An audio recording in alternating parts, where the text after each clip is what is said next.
has dropped to its lowest level for a decade. It's thought highly likely that hospitals will have missed a government target for 95% of patients to be seen within 4 hours. People living in a village near Luton say they're concerned about the reopening of a traveller site. The Timberland site in Pepperstock has been refurbished at a cost of almost £1 million. Central Bedfordshire Council says it will seek to establish positive community relations, but these residents on the nearby mobile home park aren't convinced. And what we had a lot of trouble before was with kids, dogs. They used to do rude things to you. They would stop your car. And said I've had an air pistol fired at me. They say the site's going to be under control now, security, but I can't see that happening. A park in Bedfordshire is to get more than £2 million in lottery funding. Houghton Hall Park in Houghton Regis will receive nearly £2.2 million and is one of 7 parks across the country to share over £20 million for improvement work. Jobs in Milton Keynes and Stevenage are at risk after the fashion chain Bank went into administration. The company employs over 1,500 people in over 80 stores across the country. Mid-Bedfordshire MP Nadine Dorries is meeting with Network Rail today to discuss what she calls an appalling service. Meanwhile, the government has suggested it was probably a mistake to use Finsbury Park Station as an emergency replacement for King's Cross during the Christmas travel chaos. North East Bedfordshire Tory MP Alistair Burt says the disruption affected many of his constituents. My constituents coming from Biggleswade, Sandy and Arlesey into King's Cross were of course inconvenienced and annoyed by what happened, but they're sensible enough to appreciate that the improvements being done were for their benefit and the benefit of their line that they've seen over the past few years. In sport, 2 goals from Stephen Gerrard gave Liverpool a 2-1 win at AFC Wimbledon in last night's FA Cup third-round tie. Liverpool will now host Bolton in the 4th round. Cambridge's reward for beating Luton is a money-spinning tie at home to Manchester United. Meanwhile, Luton are set to sign Bournemouth striker Jayden Stockley on loan, according to reports on the south coast. The weather cloudy for much of the day with outbreaks of rain at times, a maximum temperature 10 degrees Celsius, and you can get the latest news and sport online at bbc.co.uk/3 counties. Morning, Iain Lee, BBC Three Counties Radio. But I'm not here solo. Them two are here. You fight out who gets to speak first. Go on. Go on, Kath. No, you're all right. Unbelievable. On the show this morning, secret investigations, traveller camp reservations, Thameslink cancellations, and Justin's good vibrations. Why do you make me do this? You missed out good. Good vibrations. Better. Why do you make me do this? I'm not a performing monkey. I'm a human being with feelings. Oh, have another banana. Thank you, Mum. Across beds, hearts and bucks. This is BBC Three Counties Radio.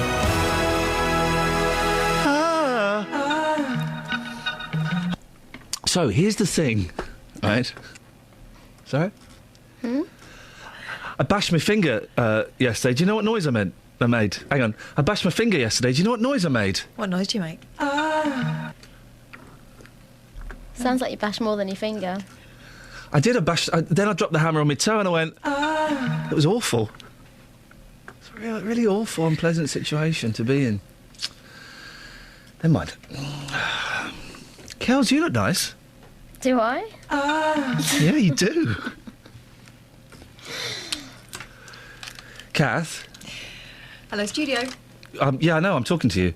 She's pretending to answer the phone. No one's actually rang. Good, it's good because, you know what, I saw Kath this morning and she's got a bit of a beard growing. Is she? And do you know what I thought when I saw her? What? It's really It's a upsetting. silent phone call. Yeah, you all right, Kath? Yeah, silent phone calls this time in the morning. That's outrageous behaviour, isn't it? Just trying to think if I can do any more of these jokes. No, I can't. So I stop.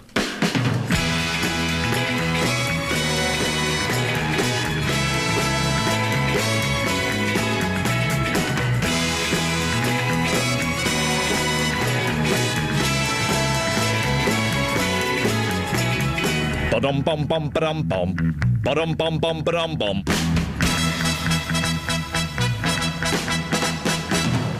Hearts gone astray, deep in hurt when they go. I went away just when you need me so. You won't regret, I've come back begging you.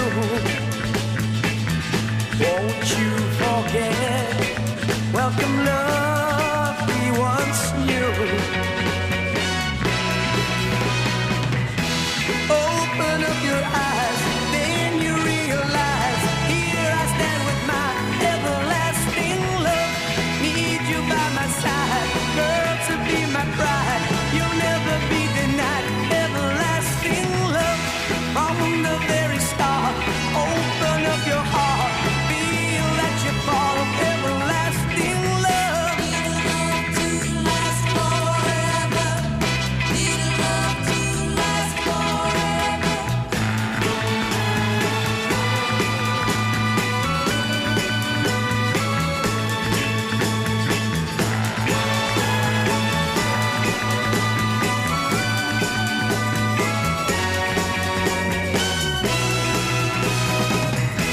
Well, life really flows, no one really knows, till someone's there to show the way to lasting love.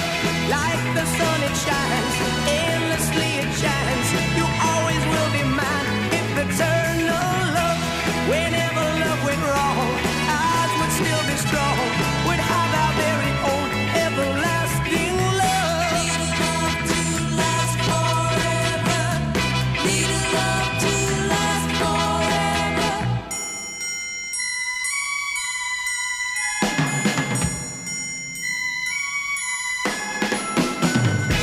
Open up your eyes, then you realize, here I stand with my everlasting love.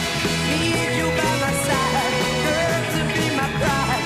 You'll never be denied everlasting. Remind me to tell you. Oh, I forgot, don't I? Now, it's a story we've been following for some time now, but that Milton Keynes taxi scandal just won't go away. It all started back in August when it was revealed a violent serial rapist had been granted a taxi licence in 2011. And the person who'd stepped in personally to vouch for his character was the town's mayor, Subhan Shafiq, who was a Liberal Democrat. It's important you remember that. Now, the row that ensued led to his stepping down as a mayor and as a Lib Dem councillor. Well, the Lib Dems launched an internal investigation, which we've been waiting for the results for quite a while, and our reporter Craig Lewis has been looking into this. So, Craig, tell me all about this internal investigation by the Lib Dems. Well, you'd think I'd be able to tell you quite a lot about it, really, but actually I can't, so that's a bit of a shock for a start. Oh, right, OK, so hang on. Why can't you? And what? OK, tell us about this investigation first. Why did they launch it? Well, Ian, the regional Liberal Democrats investigation took place into the actions of Subhan Shafiq and Stuart Burke in Milton Keynes. And you might well remember Mr Shafiq, as you mentioned, he was the councillor who vouched for his good friend, the serial rapist, Nadeem Kiani, in 2011. Partly as a result of that recommendation, Kiani was given a private hire licence, despite having convictions for rape and sexual assault of prostitutes in London in 1994. Mr Shafiq resigned as MK Mayor in August, and in November, following a lot more pressure, he quit the council altogether. Stuart Burke, meanwhile, now he was the chairman of the council's licensing committee when it lifted a suspension on Kiani's licence in 2012. He was forced to resign as well from that position, but remained a councillor and remains a councillor. It's worth noting just quickly in that neither of those Liberal Democrats broke the law at all, and Stuart Burke was actually found to have followed the procedure of the council. However, they were under a lot of pressure. There's moral questions as well. And under this pressure, the Liberal Democrats launched this internal investigation. OK, so what were the conclusions of the investigation? Well, in short, we don't know. And that's perhaps why I gave you that rather confused answer at the start of this whole interview. Now, in fact, the Liberal Democrats were not even keen to let us know that the investigation had finished. Despite regular inquiries, I was only told recently that the investigation actually concluded at the start of December. Now, that's despite Vanessa McPake, the press officer for the region, and a serving councillor on Milton Keynes Council telling me in December that she didn't know whether it had finished or not. But it has. And even now, we won't be learning much more. And that's because the Liberal Democrats have decided to keep the results of this investigation confidential. Their campaign manager, Jane Carr, said the recommendations had been made and have been actioned locally. But she said both the report and those recommendations are confidential and won't be revealed to the public. Well, we mentioned in the introduction, Craig, that the matter is now closed. Who has said that? And I'm assuming it's a Lib Dem. But surely they don't necessarily have the right to say whether it's closed or not, do they? I'm sure they'd like it to be closed. Well, exactly. They definitely like it to be closed. It was Jane Carr, that campaign's manager, who said that the matter is now closed. I don't think it's her decision to make. I think that the people of Milton Keynes don't think that either, and certainly taxi drivers don't. Now, the newly formed Milton Keynes Taxi Association is calling for Stuart Burke and for Labour's Gladstone Mackenzie, who was also on the committee that lifted the suspension on Kiani's licence. They are calling for both of those men to resign, and it's escalated since then as well. They're also calling for Liberal Democrat leader Douglas McCall to resign over his handling of the whole affair. As you might imagine, opposition councillors are also cashing in on this a little bit as well. I spoke to Conservative leader Edith Ball yesterday. She called the Lib Dems' decision disappointing. And perhaps more importantly, she said that they should have acknowledged what she called the gross errors of judgment that were made by these councillors in allowing Kiani to drive a taxi in Milton Keynes. One other little thing to point out, though, Iain, that to give the Liberal Democrats something, what they'd point out is that it was actually Amanda Box, a Conservative councillor, who presided over the original decision to grant Kiani a taxi licence. But, am I right? She's not a councillor anymore. She's not a councillor anymore. So if that's the best argument the Lib Dems have got, then they're surely clutching at straws. Craig, thank you very much for that. That's interesting. Oh, so the matter's now closed, because that's how it works, isn't it, Catherine? When you don't want to talk about something anymore, you just say, well, the matter is now closed, and it goes away, doesn't it? That's how it works. Yeah, especially when there's an issue of public confidence involved. Flipping it, that's incredible. Who are we talking to later on about this? We've got some people coming on, haven't we? We've got loads of people coming on. We have got, let me tell you exactly, Rosemary Smith, yep. who is, she helped set up the Milton Keynes Taxi Association in the wake of the scandal. Yep. And we'll also be speaking to Andrew Geary, who is the former leader of Milton Keynes Council. Does Douglas McCall talk to us anymore? I don't think he does, does he? We approached him. Yeah, I know that the last time he came on, he didn't have a particularly good time, so that's a shame. 03. No, hang on. What's the phone number in this place? 08459. Thank you. Plum. Excuse me. 455 555. I thought I heard an insult off microphone from one of you. Excuse me. Massive diff. What? What bell? I can. You know my hearing isn't up to scratch. Jeez. So, Phil Neville. You heard the latest from Phil Neville, whose dad is Neville Neville? Mm-hmm. Neville. Neville. I'm trying to sing Rebel Rebel, but I don't know the tune. Which makes... Wasn't it? Sorry? That was it, wasn't it?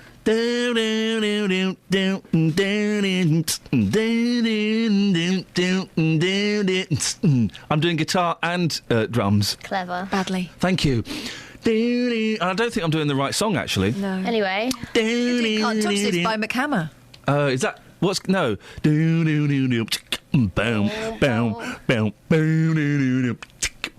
I'm doing keyboards and drums, but they're all kind of the same thing. No, I'm doing...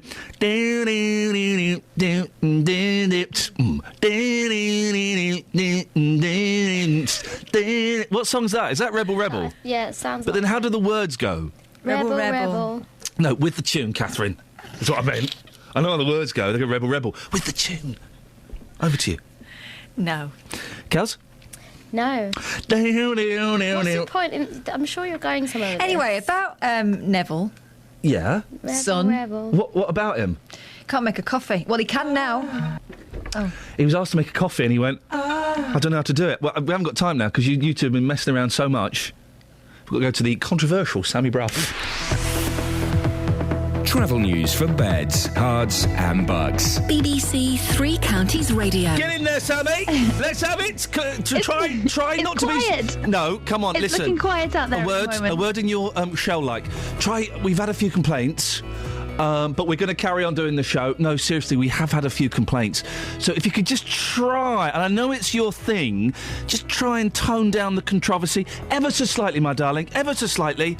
We all want to have a job here by the end of the year. So let's just try not to be so controversial, Sammy. Let's hear the trav. OK, well, it's quiet at the moment. In Hatfield, there's roadworks on Great North Road at St Albans East, and they're not causing any problems, but could cause some delays later on. And in Milton Keynes on the A41 Standing Way, there's roadworks around the Kingston roundabout, so expect delays there later on. Having a look at the cameras, there's no problems showing up on the M1 at the moment. It's a little bit busy, but it's all just moving fine at the moment. On the trains, though, if you're heading into London on the Metropolitan line, it's suspended between Wembley Park and Aldgate, and there's minor delays on the rest of the line. That's because of a signal failure. And on Thameslink services, they're not going to London Bridge, they're going to Elephant and Castle instead, and that's going to be the case for the next 3 years. Samantha Breath, BBC Three Counties Radio. I tried. You just can't tame a wild beast. You can't tie a Mustang down. The ever controversial Sammy Brough.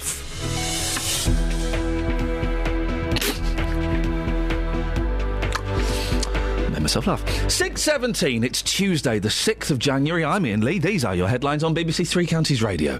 The results of an internal Lib Dem investigation into how a serial rapist was granted a taxi licence in Milton Keynes will remain confidential.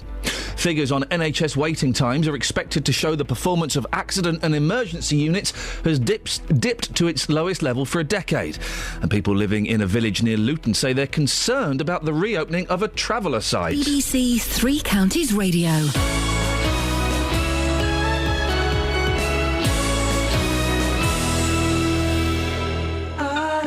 When you need local news. 4 giant wind turbines won't be built in the Buckinghamshire village of Stoke Hammond. When you need local travel. Well, better news here about the southbound M1. All lanes are back open after that earlier multiple car accident. When you need local weather. Cloud we have got is breaking at times and is letting a little bit of brightness through, so it's not too gloomy, is it? BBC Three Counties Radio is here with local, up-to-date news and travel bulletins throughout the day. You'll always be up to date. Delays there of around 40 to 50 minutes. BBC Three Counties Radio.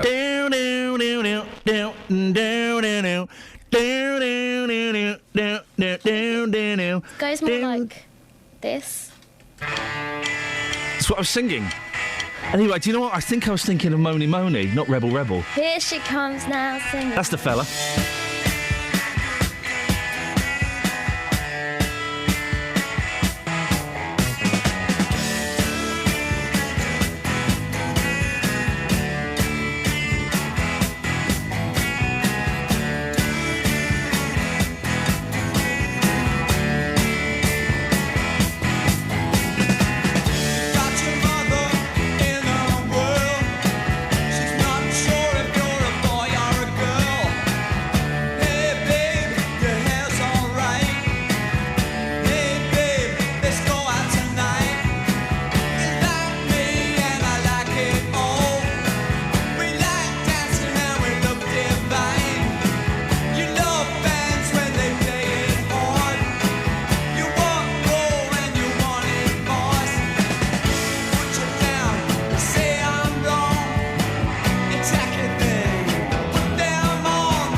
I look like a plant. Dad pop. Where did that idea come from? Yeah, I mean, it came from my brain.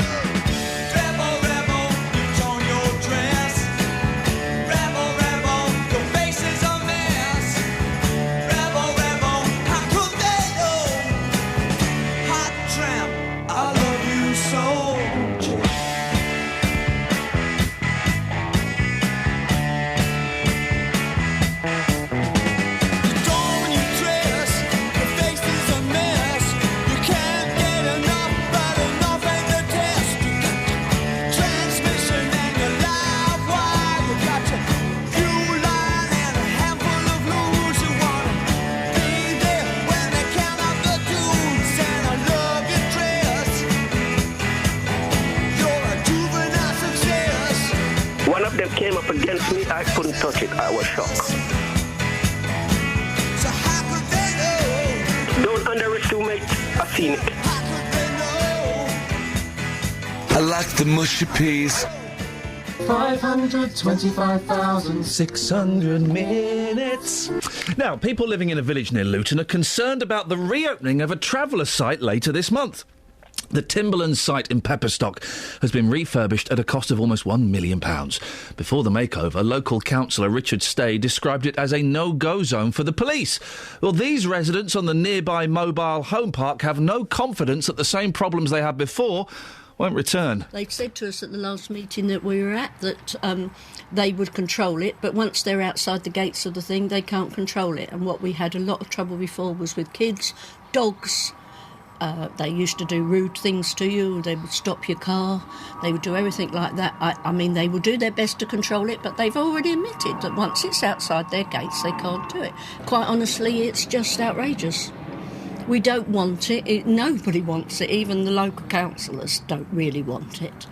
And it's going to be back. We're going to be back exactly where we were. It is going to open. Well, we always knew it was going to open up again, but I'm not really too happy about it. I've never known them to be able to control them. They say the site's going to be under a control now, security, but I can't see that happening. And said I've had an air pistol fired at me. You get the odd thing thrown at you. But you don't go in the site after them. You don't go in there. So, you've just moved here. I moved about Christmas 2 years ago. I've just had my second Christmas. So, since you moved in, basically that traveller site has been shut. So now it's reopening. How do you feel? I feel very nervous. Because Why? I feel really secure and everybody looks after each other around here. I know they're unhappy about travellers coming in. They have lived here much longer. And it's made me feel, I just hope I'm not going to have to move again. Well, that's our reporter Tony Fisher speaking to many accents from around the world. Catherine, we've got a statement from Central Bedfordshire Council. What does it say? Well, it goes something like this. Yeah. Priority for licences will be given to gypsy and traveller applicants who are elderly or disabled because we've refurbished the site to mobility standards. We've worked closely with the local ward members and the parish council who are supportive of the council's approach. The refurbishment project's been delivered successfully and we look forward to working closely with local stakeholders and the new residents to ensure the site is well managed in future. Working together, we will seek to establish positive community relations and if problems arise, we'll resolve them quickly and without fuss. Across beds, hearts and bucks. This is Iain Lee. BBC Three Counties Radio. Hey, we can hold them to that. Yeah, we can hold them to that. So, Phil Neville, we'll get to him in a little bit. I would like to offer my sincerest apology to the Everly brothers. Right. Are they both dead? One died recently. One might still be clinging on. Let me Google. It turns out I was wrong. Oh. Turns out they're wrong. They're flipping brilliant. Me and the boys were rocking out last night to the vinyl 1983 Everly Brothers reunion album, recorded live at the Royal Albert Hall. It rocked. Yeah. The boys rocked. I rocked. The boys invented an elaborate game where they had to walk around the edge of my bed without touching the floor or leaning on my legs. Did your boys like the fact that they were brothers? Yes, they did. Yeah, my girls like sister groups. Enjoyed that. So I would like to say to Phil and Don, whichever one is still with us, I am sorry. I'm sorry, A, for not knowing which one of you is no longer with us, and B, I've been dissing you for the last 41 and a half years, and I was wrong. And also, I didn't know that this was one of your songs.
going to retire.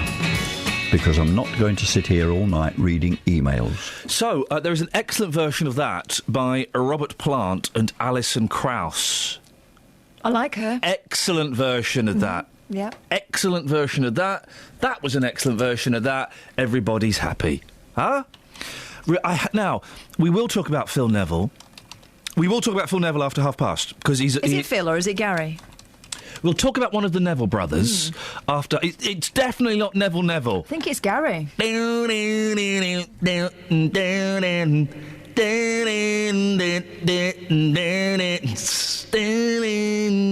Can't touch this. Rewind. Okay. I can do beatbox. Well. Yeah? Yeah, very well, thank you. I'm glad you recognise my talents. Travel news for beds, cards and bugs. BBC Three Counties Radio. Checking the speed sensors on the A40 in High Wycombe. That's moving fine through the roadworks so far at Temple Street, but there's a lane closed in both directions, so it could get slow later on. In Chalfont St Peter, expect delays on the A412 Amersham Road while the roadworks go on at Mistbourne Avenue. And in Palmer's Green, it's starting to get busy on the A406 North Circular Road between the Clockhouse Interchange and New Southgate. It's also starting to get busy on the M25 anti-clockwise between junction 21 for the M1 and 16 for the M40. And on the trains, no major delays showing up on the departure boards, but if you're heading into London and you usually use the Metropolitan line, it's suspended between Wembley Park and Aldgate because of a signal failure at Neasden, but passengers can use the Jubilee line instead from Wembley Park. Samantha Bruff, BBC Three Counties Radio. Across beds, hearts and bugs. This is BBC Three Counties Radio.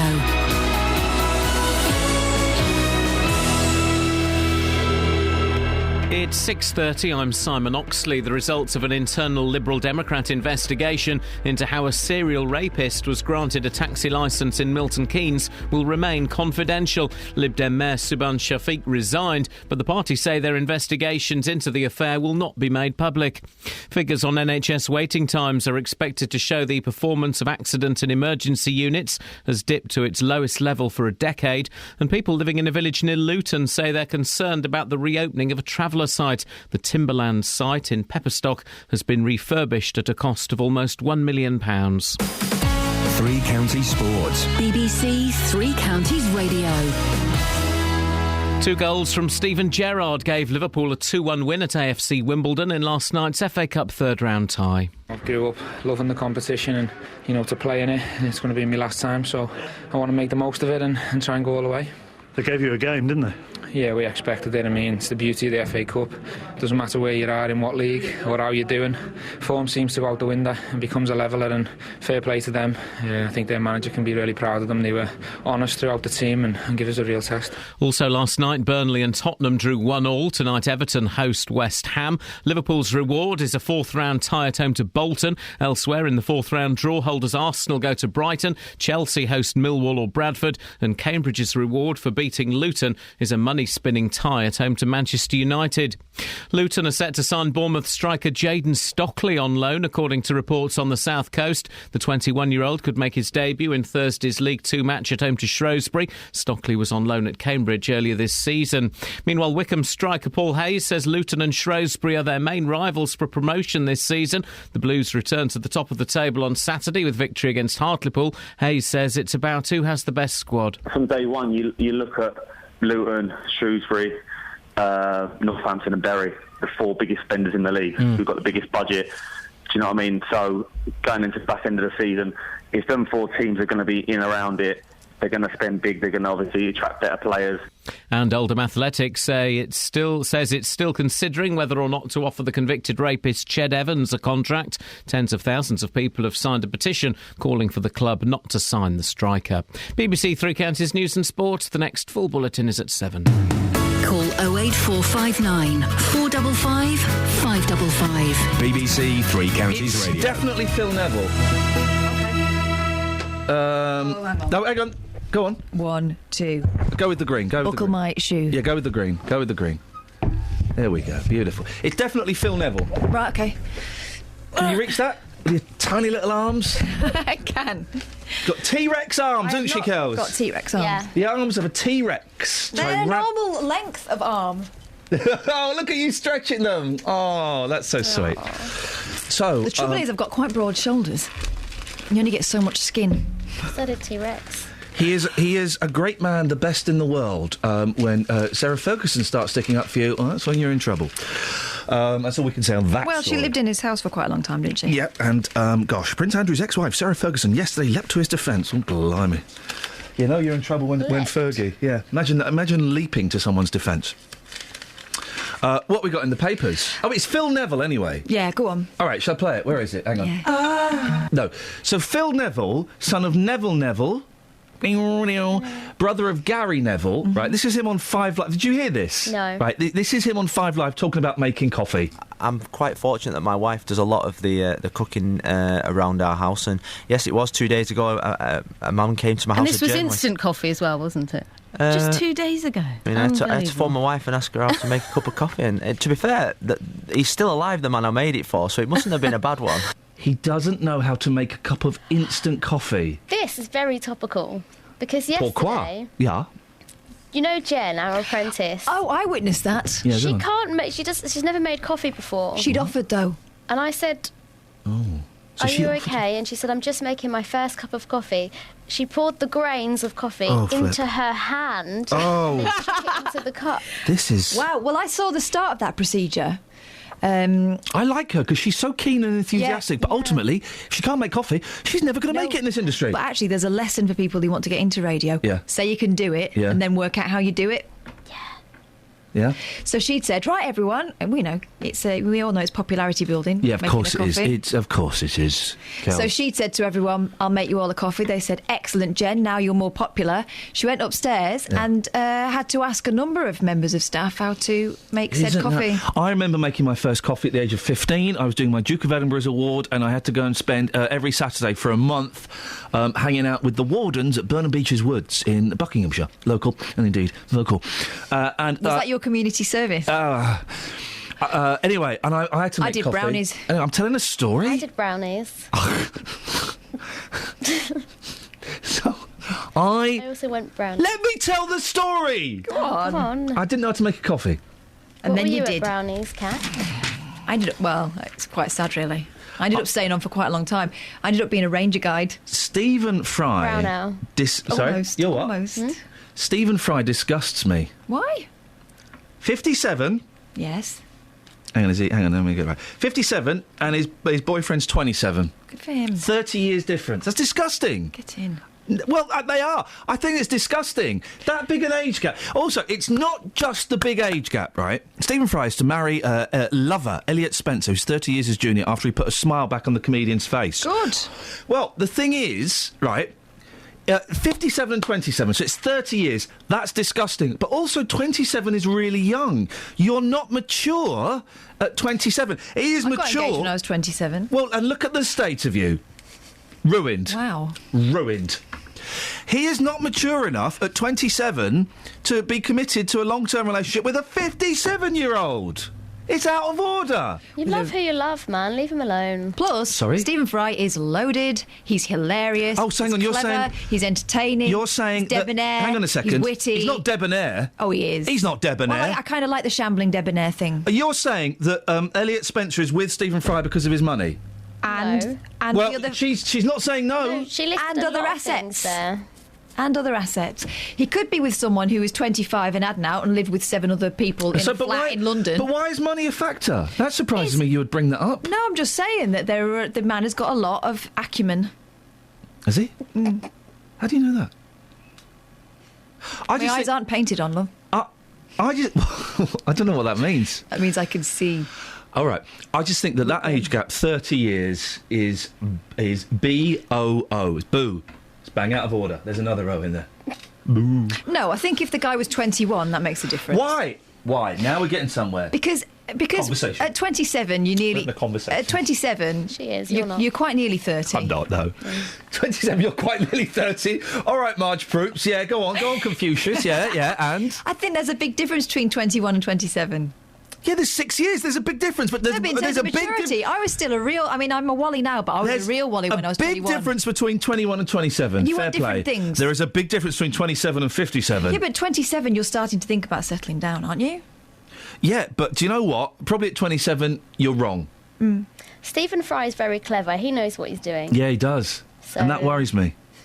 08459 455 555. I'm right on this one. No. And you two are incorrect. Incorrect data. Well, when I get Incorrect. to 27, Incorrect. I find a man who just happens to be 57. Yeah. But we have a lot in common and we get on really well. Yeah. We're like really good friends. Okay. And he says, "Hey, will you marry me?" And I might say, "Yeah." Did you just say when you get to 27? She's like 36, isn't she? Isn't she? Just keep moving till I don't know what to say.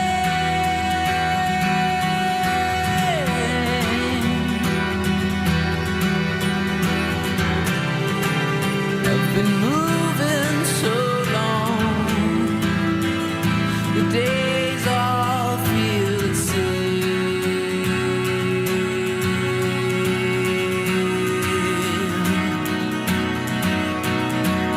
Moving, just keep moving.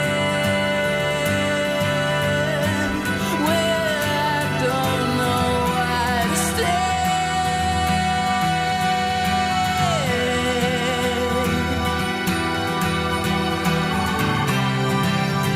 No ties to bind me, no reasons to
Tony's in Milton Keynes. Morning, Tony. Good morning. What would you like to say, boss? Well, I wanted to propose to Kelly. Oh, blimey. Here we go. Go on then, fella.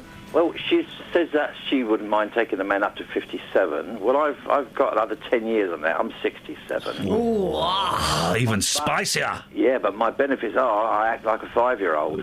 What, you do a poo in your pants? Often. Blimey. Kels, he sounds good, doesn't he, Kelly? Sounds like a keeper. The poo in the pants has sold it to me. Has he really? What else have you got? Come on, Tony, what makes you so special, Mr. Lover? Ooh. Well, I've got all these old radios that she can play with. Oh. Yeah, she likes fiddling with knobs. Yes, I was going to say that. You took it out of my mouth. I'm glad. Don't put it in your mouth. Stop. And I have the most unusual collection of weird records, as you know. Oh, well, give us some examples of some of your weird records. Well, there's one that I want to challenge you on. Oh. You keep playing the Let This Hobo in Town. How about this one? Freedom is a dusty road heading to a highway. California. It's called Love Me, Love My Dog. And who's that by, Tony? Peter Shelley. What, Pete Shelley from the Buzzcocks? But the words in it is that he can't fall in love with you unless you love his dog. And if you don't love his dog, then he's going to go on his way, so you've got to love me, love my dog. Ladies and gentlemen, we're going to do a phone in now, love songs about dogs. Of course, the best love song about a dog, Tony, is I Love My Dog by Cat Stevens. Do you really? I love my dog as much as I love you. I don't remember the rest of it. Yeah. Sorry? I think it's a very foolish thing to think, because that dog's going to last, 5-10 more years, then you'll be on your Todd. Yeah, exactly. Back to Kelly. Oh, sorry. I haven't got long to live, so she's got a nice little sum of money coming. How much money have you got, Tone? I'm very protective of Kelly. About £8 at the moment. Well, we'll say bye-bye. Thank you very much indeed. You can do better than that, Kels. Thanks. You can do better than that. You can get at least a tenner. Love songs about dogs. I'm happy to do that. 08459 455 555. Old Chep, Elvis Presley. That's the worst song in the world. It's not even a song, it's just like a man talking. Was there one called Old Yeller? Yeah, there was one called Old Yeller. And I think we've probably covered it, unless you can think of any more. 81333, start your text 3CR.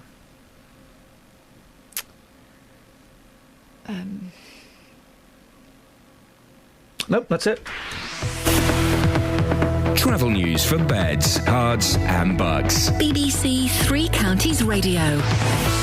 On the M1, it's starting to look quite busy on the cameras at junction 11 for Dunstable Road, and on the M25, it's starting to build up anti-clockwise between junction 21 for the M1 and 16 for the M40. Having a look at the A1 Waterford Way, there are queues building up southbound between the Holiday Inn and Stirling Corner, and having a look at the speed sensors on the A40 in High Wycombe, it's moving fine at the moment through the roadwork so far at Temple Street, but that could get busy later on. On the trains, if you're heading into London, it's looking fine on the main line trains, but on the Underground, the Metropolitan line is suspended between Wembley Park and Aldgate because of a signal failure at Neasden, but passengers can use the Jubilee line instead and change at Wembley Park. There are engineering works on Thameslink services between Bedford and Brighton, so they're calling it Elephant and Castle instead of London Bridge. Samantha Bruff, BBC Three Counties Radio. She's a rule breaker, I'll give her that. 6:45, it's Tuesday the 6th of January. I'm Iain Lee. These are your headlines on BBC Three Counties Radio. The results of an internal Lib Dem investigation into how a serial rapist was granted a taxi licence in Milton Keynes will remain confidential. Figures on NHS waiting times are expected to show the performance of accident and emergency units has dipped to its lowest level for a decade. And people living in a village near Luton say they're concerned about the reopening of a traveller site. Coming up, we'll speak to Dealey, but before that, let's get the weather. Here's Kate. Beds, Herts and Bucks weather. BBC Three Counties Radio. Good morning. It's a rather grey but reasonably mild start to the day. The temperature outside at the moment ranging between 7 and 9 Celsius. A little bit cooler out towards parts of Buckinghamshire, but really quite a mild start. 1 or 2 spots of light rain and drizzle around this morning, but the main, more defined band of rain arrives around lunchtime and continues through this afternoon as it continues on its journey eastwards. Still reasonably mild, though, the maximum temperature up to 9 Celsius. Now, overnight, as that rain clears eastwards, adds with the cloud, behind it, the sky is much clearer, so the temperature is going to drop. The air much colder, so a widespread frost expected as we head through to dawn tomorrow morning, with the minimum temperature reaching -2. So a bright, chilly, frosty start to Wednesday, but it will cloud over, becoming windy tomorrow afternoon with further outbreaks of rain, but the maximum temperature at around 8 Celsius. And that's your forecast. On Thursday night, there's an extra Three Counties sport. We're with Luton as they host Shrewsbury in a top 6 clash. Now Rooney with a shot, that's going in!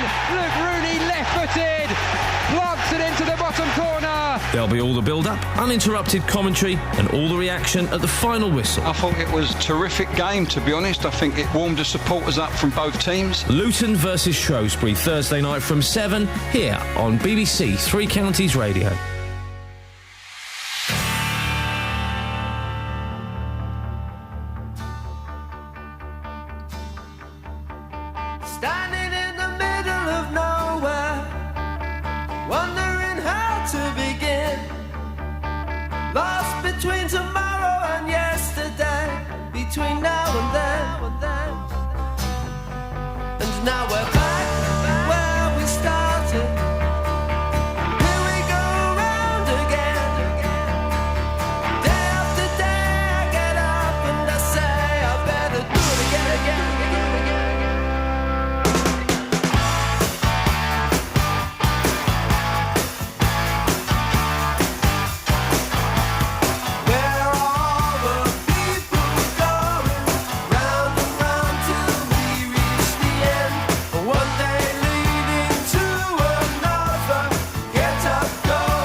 80s Kinks, always dangerous territory.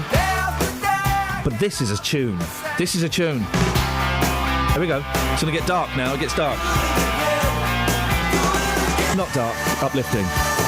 The voice there sounds a little bit like Steely Dan, doesn't it? Yeah, a bit. I'll give you that. Is that a bad thing? No, just an observation. The thing I noticed, we had Dave Davis on last week. He's in the podcast if you want to hear it. The brother of Ray. The thing I notice since that interview is that neither of the brothers, Davies, can say the letter R at all. By any... and it's really pronounced with Ray Davis when he's singing. I'd never noticed it before. Well, it didn't hold them back. Didn't hold them back. They're a weird band, the Kinks, because Ray's not a particularly good singer, I don't think. And they had a lot of bad songs in the 70s and 80s, but everyone still loves them. Yeah, but they were the first to do stuff. Yeah, they were good. I mean, they're brilliant, but they're weird. They're weird. They're not as catchy or as instant as The Who or the Beatles. There are a number of singers who've got sort of speech impediments and sing regardless, aren't there? Like, you Will Young's got a bit of a lisp. Will Young, he can barely open his mouth, can he, these days? What? Justin. Morning, boss. Come Dancing. Great track by the Kinks. It is a good song, isn't it? Yeah, please play it one day, please. We played it a while ago, but I'll play it tomorrow. Yeah, good. There we go. You see what tune, yeah. So far, we've talked about singers that can't sing. Yeah. Have got speech impediments, and songs about dogs. I've been told that there is a song by Jonathan Richman called Our Dog Is Getting Older Now, which is apparently is amazing. I like Jonathan Richman. Nice to hear Peter Shelley's name mentioned on the programme this morning. Well, I don't know. It's straight about the song, though. It's rubbish, wasn't it? Love me, love my dog. You see, if you look at images of Peter Shelley, I base my image loosely on him because... I don't know who Peter Shelley is. I'm legend. Love me, love my dog. Just play it one day. It's a tune which will lift the spirits of people. You see? Oh, I've got some video of Peter Shelley. Is it going to be smooth? Oh! Wow, there is an uncanny resemblance. Exactly. You see what I'm saying now? The leather jacket. Well, we got the shirt. He's double denim here. Yeah, well, I do that as well. Why not? Fantastic. Why not, Justin? Why not? Many marvellous things. Now listen, I'm not sure what to send you out on, and why. I know. What? Sorry, Stephen Fry. Go on. It's just wrong. Go on, tell me. I had the conversation about 10 minutes ago. Yep. I've seen the come on, pictures. Justin. When you're 57, you'll have a 21-year-old girlfriend. Well, do you know what? If that did happen, you'd be calling me a pervert, wouldn't you? But it's going to happen. You can't say it. Oh, you can't say it here. I've seen the pictures. I'm sorry, but this is just wrong on all levels. It looks wrong. It is wrong. Don't you think that 27 is there's a big difference between being 21 and being 27? No. Really? 30 years, it's just a big no-no. How can you find somebody attractive and how can you love somebody? 30 years is too much. It's not all about fancying each other, is it? Well, it is, yeah. Because if you don't fancy that person, they're going to go and fancy somebody else. Let me tell you something. Fancying can wear off if there's nothing else behind it. My wife is, I think, 5 years younger than me, and we struggle to find the popular cultural references that we share. She didn't watch the same programmes as me and didn't listen to the same music as me. Oh, you're bang on the money. So, who told you that? So 30 years difference. Yeah. This young lad, Elliot Spencer, he's not going to have a clue what the clangers are, for example. I don't think Stephen Fry talks about the clangers. I bet he does. Yeah? You like that? No, I don't. It's good. You want to take that to the streets, Just? I'll take you to the streets. I mean, I think people are going to find it wrong, but also age gaps in relationships. That's 30 years. I don't think I'm going to find anybody this morning who's going to get anywhere near that. And I think that maybe is the key point here, because he lives in a showbiz world. Everything's so different. 30 years, for him, it can work, but everybody else, normal people, let's say, would look at that and say, that is never going to work in a million years. Do you know why I think I have some sympathy for this? It's because I think that my mental age is about 27, 28. Your facial age isn't love. I'm talking about my facial age. No. Did you say this morning, boss, that Kath was growing a bit of a tash there? What? Did I hear you mention that this morning? Justin, we will speak to you later on, mate. Thank you so much indeed. Thank you. This is a good story. Sorry? Kels? This is just one paragraph when this should surely be a front page news. Nanny state. A runaway goat jumped on a trolley and caused chaos at a budgeon store in Cambridge yesterday. What? That's all we know about that. I want photos. Goat. There's so many elements. Jumped on a boat. A runaway goat jumped on a trolley and caused chaos at a budgeon store. And it's the budgeons that makes it so special, I think. In Cambridge yesterday. Jumped on a trolley?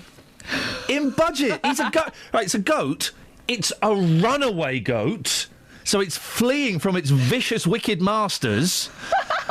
And it thinks, I know what, to escape from this, I'm going to jump on... there's a trolley, I'm jumping on it in budgeons. I wonder what he was shopping for. Oh, goats will eat anything. Yeah, They're not fussy. No. Have you got anything, Kath? Yeah, Go on, we've got 2 minutes. Bags for Life not only saves the planet, it could save your life. Hey, flipping heck, I like it, yeah. A dog walker who feared that she was being buried alive in quicksand pulled herself to safety using Bags for Life. Can I just say, dog walkers, get a real job.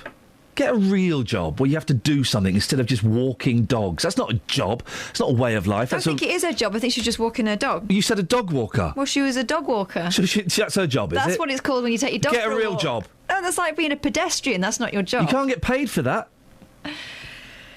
Just get a real job, dog walkers. Anyway, You disgust me. The woman had been trapped alone in the dark on a beach near Glyn Gap, Bexhill-on-Sea, Sussex, for more than an hour and was afraid she'd never get out. Then she laid her plastic supermarket bags in front of her, which helped spread her weight, which she was able to pull herself free. Big girl, was she? No, it's How just much money do these dog walkers make? They can make enough to stuff their faces. Wow, I haven't... Is quicksand real? Yes. No. Yeah. I don't think it is. Well, it was real for her. She had to save herself with her Bags for Life. Quicksand is where you're sinking and you're going, oh, help! Oh. Yeah, I don't think it's as quick as they show in the cartoons, often. Unless you're in, the jungle. What's that noise? Huh? Can you hear that? Yeah. It's like... Is it just medium slipping sand, then? It was quicksand, but... You know when you hold your nose and you pop your ear? Yeah. Other people can hear that. Yeah. Isn't that insane? And if somebody can suck your ear and pop out... Ew. I just switched the microphone off because we just got a little bit of a glimpse into Kelly's life I didn't really want. Sucking your ears. I don't like dog walkers, but I do like people listening to my ears pop. Okay. Likes, dislikes, call me now. 08459 455 555. Travel news for beds, cards and bugs. BBC Three Counties Radio. On the M1 towards London, there's been an accident between junction 5 for Watford and 4 for Edgware Way, so that's causing queues now with one lane blocked there. On the M25, it's starting to get very busy between junction 21 for the M1 and 16 for the M40. And in Neasden on the North Circular Road, that's starting to look quite busy on the speed sensors between the M1 and the Staples Corner flyover at Brentfield Road. On the A1 Watford Way, there are queues building up southbound between the Holiday Inn and Stirling Corner. And on the trains, if you're heading into London and usually use the Metropolitan line, that's suspended between Wembley Park and Aldgate because of a signal failure at Neasden. Samantha Braff, BBC Three Counties Radio. Oh! You just heard my ears crackle, didn't you? It was disgusting. I did it! I've got really funny... I nearly saw that. I've got really funny ears now. But you heard my ears. You put your ear next to mine. I wonder if I can... I wonder if I can do it here. Can you hear this? Oh, I got the other ear. Oh, it's not working now. I think I'm deaf. I'm a little bit nauseous.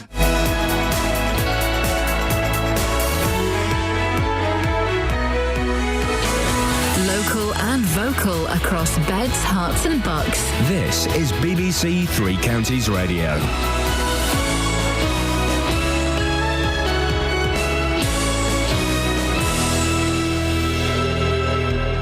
It's 7 o'clock. I'm Simon Oxley. The headlines: Milton Keynes taxi report to remain confidential, NHS waiting times to be revealed, and villagers' concern over reopening of Bedfordshire Traveller site. BBC Three Counties Radio. The results of an internal Liberal Democrat investigation into how a serial rapist was granted a taxi licence in Milton Keynes will remain confidential. The investigation was launched last year after details of Nadeem Kiani's rape and sexual assault convictions were revealed. More from Craig Lewis. Liberal Democrat Mayor Saban Shafiq resigned after it was revealed he had vouched for rapist Nadeem Kiani, while fellow party member Stuart Burke quit as chairman of Milton Keynes Council's licensing committee.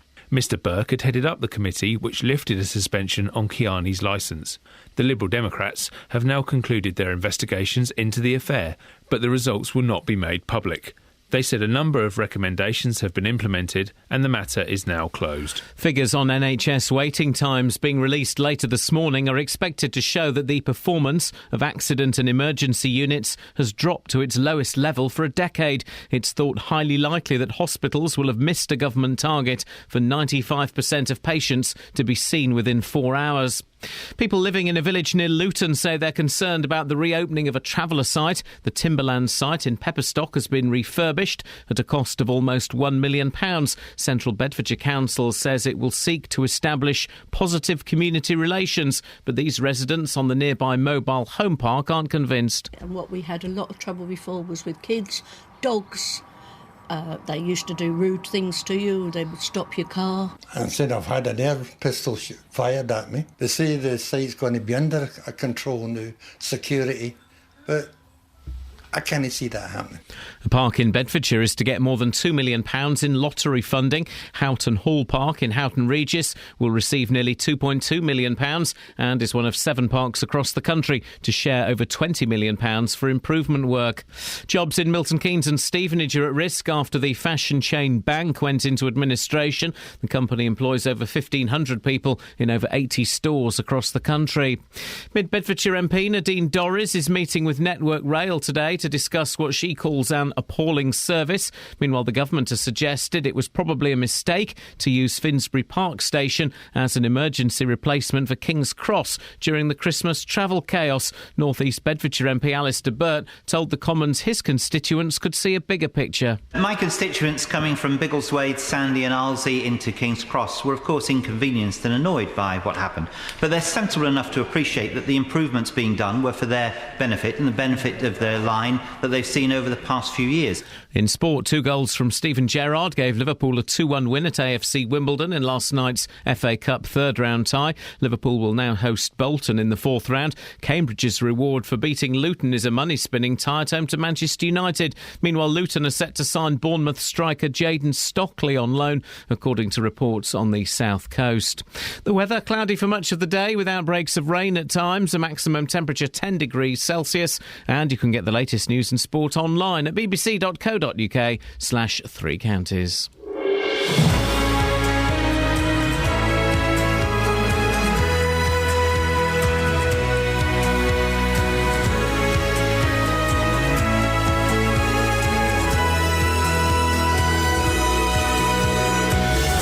Morning, this is Iain Lee, BBC Three Counties Radio. Lots to talk about this morning. Taxis. Taxi! Dealey's out asking whether a 30-year age gap is workable. The 30 years bothers me, and the fact that the younger person in the relationship between Stephen Fry and his boyfriend is only 27. That concerns me. 08459 455 555. Across beds, hearts and bucks. This is BBC Three Counties Radio. I just think when you know, you know. But you don't always know, do you? That's the thing. But when you do, you do. But when you do, sometimes you don't. But you mostly do. Not always. Yeah? Thanks. 08459 455 555 is the telephone number if you want to give us a call on that. Now, chances are, if you've listened to this show, like maybe even half a dozen times in the last year, you'll have heard about a huge row that erupted over the Mayor of Milton Keynes' decision to vouch for the character of a taxi driver. Mate of his also happened to be a violent serial rapist. Nice guy. The taxi driver, not the mayor, obviously. I say mayor, it's Subhan Shafiq, who's now the former mayor, having handed in his chain, as well as his role as a Lib Dem councillor as the furore rumbled on. Well, the cabbie's licence was revoked. Taxi drivers across Milton Keynes will now have background checks, and the Lib Dems launched an internal investigation, which we can't give you the results of because they're keeping it secret. And as far as they're concerned, the matter is now closed.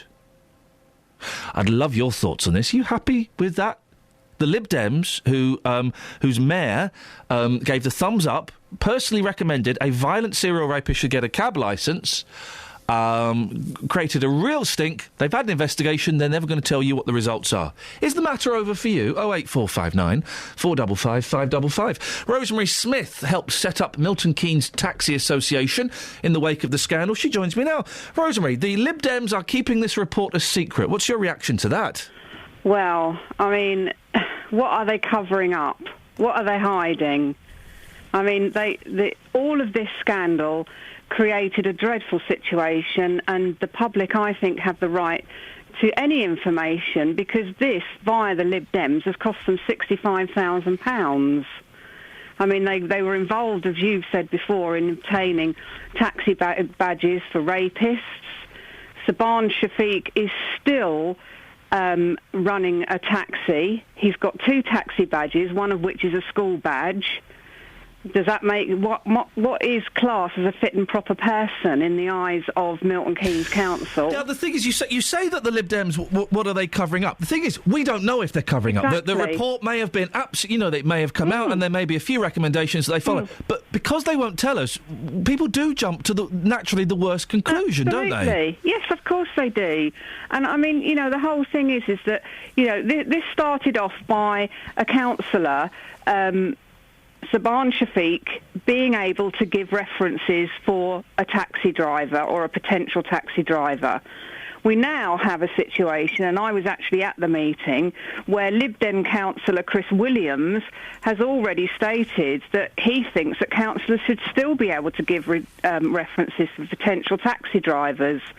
Now, I think that's what started this in the first place. And also, if we're talking about cover-ups, and you're quite right, we don't know that this is a cover-up, and I'm not saying that it is, but it was covered up by them, this information about Saban Shafiq, for several months. It broke on the 28th of August, allegedly. The Lib Dems went to ground and refused to comment or communicate on this, as you guys know, because they refused to talk to you too. It would appear that they've closed ranks again to keep 2 of their number, actually, Saban Shafiq and Stuart Burke, in office to avoid, and they did this to avoid a by-election, in my opinion. I mean, I telephoned Monkston, a Liberal Democrat councillor from Monkston, to ask if they have a residents' association, because I am the chair of a residents' association, to communicate with them. And I was told that they didn't need one because Monkston was well looked after by 3 Lib Dem councillors, one of which was Saban Shafiq. I mean, all of this in the middle of the scandal concerning the taxi issues, and from a woman as well. Rosemary, what is the relationship? Unbelievable. What is the relationship like between taxi drivers and the council now? Because it was strained, wasn't it? To put it mildly. Yes. I think it's going to take a lot of years. Well, it isn't going to take a lot of years. I think it's going to take a time for people to trust. Now, the taxi office, the people that we have in the taxi office now are fantastic. They're communicating with the association. The drivers are beginning to build trust, because obviously they're not happy that Saban Shafiq has still got 2 taxi licences, 2 taxi badges, and one of which is a school badge. Because they're thinking, well, I'm being penalised for having, say, a 1.8 tread on my tyre when the police say 1.6 and the council say 2 millimetre depth on a tyre. But he got away with doing this, Rosemary, we have to move on from there. Thank you very much, Rosemary Smith, helped set up Milton Keynes Taxi Association. Are you happy with the Lib Dems keeping this report secret? I don't know why they would. And maybe they've got nothing to hide, but you do, when you're told a report is secret, you instantly jump to the worst conclusions. And in a situation like this where you're talking about public confidence, you want to be as absolutely open as possible, surely. 08459 455 555. Peter's in Walmer Green. Morning, Peter. Good morning. What would you like to have a whinge about today, sir? I wanted to talk about the age gap between people and their marriages. Stephen Fry and his young fella, a 30-year age gap. The youngster's 27, Fry's 57. I think it's outrageous. Now, the real true story of 2015 would be that if a 21-year-old lady who was rich got engaged to a man over 60 who was poor. Yeah. That would be the story of the year. That would be romance, wouldn't Can't think of one this year, but remember when Celine Dion married her husband René, and they are famously devoted to each other. Yeah, but he wasn't poor. No, but he was poorer than her. Well, hang on. Well, no, he was you're her getting it manager. wrong. Now, there's many Peter's instances. an expert on Celine Dion. You be careful, Catherine. There's many instances of men who are rich, have young ladies on their arms, but you very rarely see a rich young lady with an old man on her arm. But hang on, you don't see... That's unless they're a father. You don't... Isn't Paul McCartney's third wife richer than Paul McCartney? I think she might be. She's richer than Paul McCartney. She's not 21 though, is she? But the thing there is they're both rich. Yeah. Isn't it though? It says on my screen, Peter, that in your sheltered housing, you often get special offers from ladies.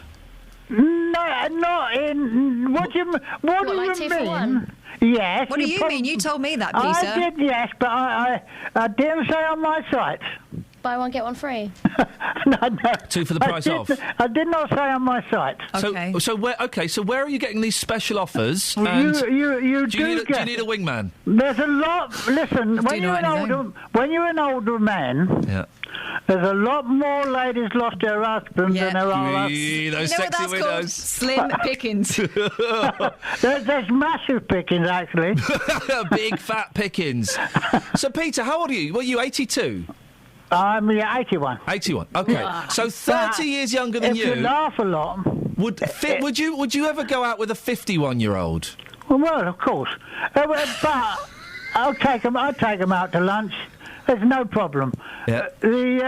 But pension day, yeah. When you laugh a lot, you'll be surprised how age doesn't matter. Oh, come on, Peter. Oh yes. That's hey, rubbish. Look at Jim Davidson. You forget the old adage that when you laugh a lot, you can go anywhere. That's not an adage. You just made that up. No. When you laugh a lot, you can go anywhere. Yeah, a lunatic asylum. Well, you can laugh ladies into bed. Actually, I know that from young age. Yeah, you can also laughing when they're in there. Oh, you beat me to it. The line I was going to say. Let's see. You can laugh them out of bed again. Yeah, Peter. Well, you know what I'm saying? I've got a lot of great memories, I'll tell you. I really just stopped myself saying something completely inappropriate there. I bet he was a dog in his day. Sorry? Hey. Can't say that. Don't be so rude. Hey, that's a nice thing. Oh, in that case, yeah, but he was. What is that? A terrier. It's a tiger. Yeah. Anyway, well, I really want to say something so rude and I can't. So I'm to travel. No, it's early. What I want to say is... But I'm not going to. No. I don't know why he did it to us.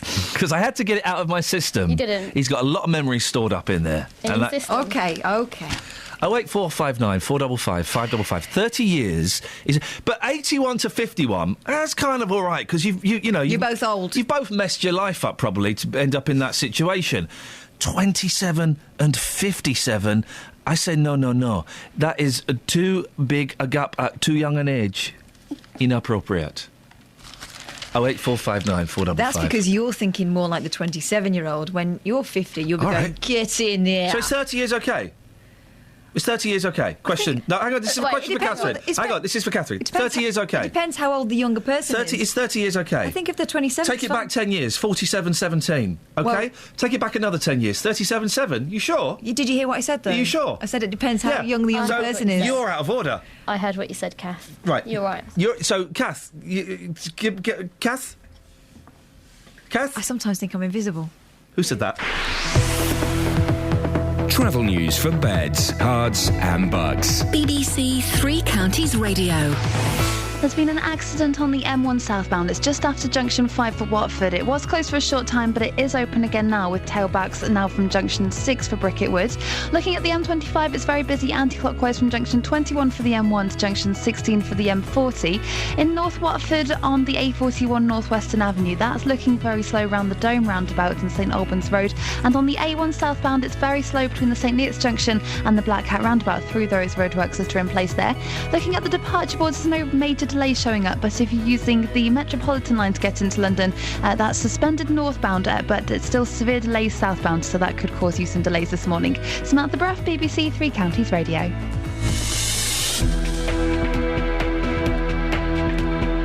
Thank you, Samantha. 7:16. It's Tuesday, the 6th of January. I'm Iain Lee. These are your headlines on BBC Three Counties Radio. The results of an internal Lib Dem investigation into how a serial rapist was granted a taxi licence in Milton Keynes will remain confidential. Figures on NHS waiting times are expected to show the performance of accident and emergency units has dipped to its lowest level for a decade. And people living in a village near Luton say they're concerned about the reopening of a traveller site. Three Counties Radio.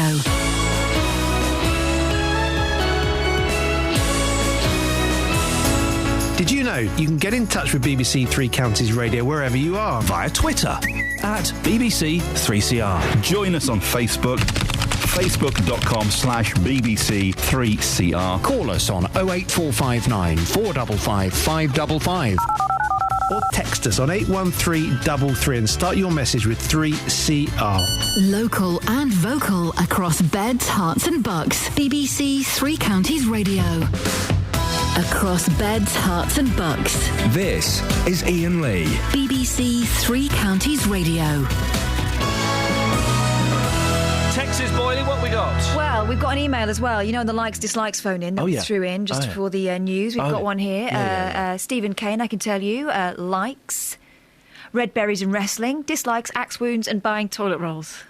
OK, I'll go with that. Thanks. Although I find buying toilet rolls very satisfying because I look for quality, but I also go for the price per sheet. Per sheet, I said. And it really is a lot of fun knowing you've got a bargain. Do you go quilted? If it's or on, do you like puppies on a roll? If it's... I like whatever's on offer. Oh, really? But not compromising too much on bum wipe ability. You know the quilted stuff will block your toilet, apparently. As long as it's just my toilet that's blocked, I don't mind. OK. Also, we need to break some sad news to someone on the text. Hey, go on. Anna in Bedfordshire. Anna. You're sitting down. I hope you're sitting down because I'm about to rock your world. Go on. Morning all. Ben by Michael Jackson. That's a lovely dog song. Oh, Anna. Oh, dear. You tell her, go on. We're talking about love songs about dogs. OK, Ben is a beautiful song. And it is about, cross-species love. It's about a rat. It's about a rat. Anna's not a dog. But it was his only friend. Yeah, I don't care. It's not a dog. Until Bubbles came along and then that rat got totally blown out, didn't it, eh? Didn't it? Steady? What? 08459 455 555. Now, residents of a village on the outskirts of Luton say they are concerned about the reopening of a traveller site. The Timberland site in Pepperstock has been refurbished at the cost of almost £1 million of government money. Residents on the nearby mobile home park have no confidence that the same problems they had before won't return. Well, local Central Beds councillor Richard Stay joins me now. Morning, Richard. Good morning. You've described this site as a war zone in the past. Give us a little bit of the history of it. Yeah, sure. This has been a traveller site for at least 3 decades, long before I've been involved in the area, and certainly long before I represented it. But going back a few years, this site was owned and managed by Bedfordshire County Council prior to the creation of Central Beds. The site, I go back 15 years, was a part of the local scenery. It had a number of local characters there. It was just part of the community. But over a number of years, it became something a bit like the OK Corral. There were shotgun battles taking place between rival gangs. It became run down. There was raw sewage flowing across the site. From any community, you wouldn't ask them to live in such conditions.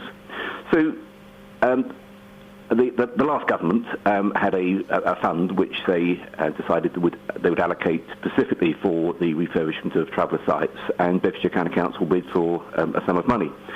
It received a grant allocation of something like £1 million, which was ring-fenced solely for that site. So had we decided to, for example, close timberlands, that money would have been sent back to government. There was no other option of using that money. £1 million sounds like a lot of money, but it also sounds like there were lots of problems there. Was it enough money, do you think, to rectify everything? Yes, I think it was. It was a significant sum of money, and I guess what you have to look at is that would you expect any other part of our community to live in such conditions? I suspect had anybody else been living in those conditions, we would probably be up before the Court of Human Rights. But that's not to say we are, I think, locally concerned about how this site operates in the future. And I am absolutely of the view that Central Bedfordshire will manage this site in a way which ensures that it integrates into the community. It only has 6 pitches on it now, so there are going to be a maximum of 6 families occupying. Can you guarantee? I don't know if you can, but the behaviour will be better. You talk about shotgun battles. Will the policing be better? Because local residents are concerned, aren't they, that there'll be more argy-bargy? Yes, and I fully understand those concerns. What I can say is, and I certainly can't guarantee there won't be problems in the future, but what I fully intend to do is go walk about on the site on a regular basis. I would encourage and take with me local residents, because I think the best way of ensuring that this site integrates into the community at Pepperstock and in the parish of Slip End is that we get to know the inhabitants of the site and we understand their issues. And if we can establish those links, which weren't there before, I think we stand a very good chance, along with tight management of the sites by the local authority, we stand a good chance of this becoming a well-run and a site that we can be proud of. What happened before Christmas, Richard? Did some travellers break in to the site and set up camp before it opened properly? Yes, on the day which the contractors handed the site back to Central Bedfordshire, in that narrow window of a few hours, before Central Bedfordshire could put concrete blocks across the entrance to prevent such an incursion, some friendly travellers cut the gate open and moved in, which did require Central Bedfordshire to go to court to have them removed. Fortunately, they did move on without too much trouble. But you're confident, Richard, that you can put local residents' minds at ease that this will be successful and it won't face the problems that it's faced in the past? Well, let me put it this way. I spent 15 years trying to get this site closed, and in a sense, I guess I've probably failed to do that.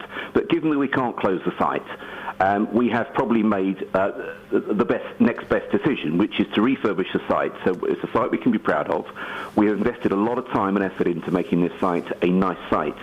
And I can absolutely guarantee that I will do everything in my power to ensure that it's tightly managed, that it's well run, and that where issues do arise, and of course they will arise from time to time, that they will be dealt with swiftly and effectively. Richard, excellent stuff. Let's hope we don't have to speak again in the future about it all going wrong. Fingers crossed. Richard Stay, thank you very much. Local Central Beds councillor. Across Beds, Herts and Bucks. This is Iain Lee. BBC Three Counties Radio. I broke one of my golden rules and I bought petrol at a service station on the motorway the other day. Desperation. And I was hungry.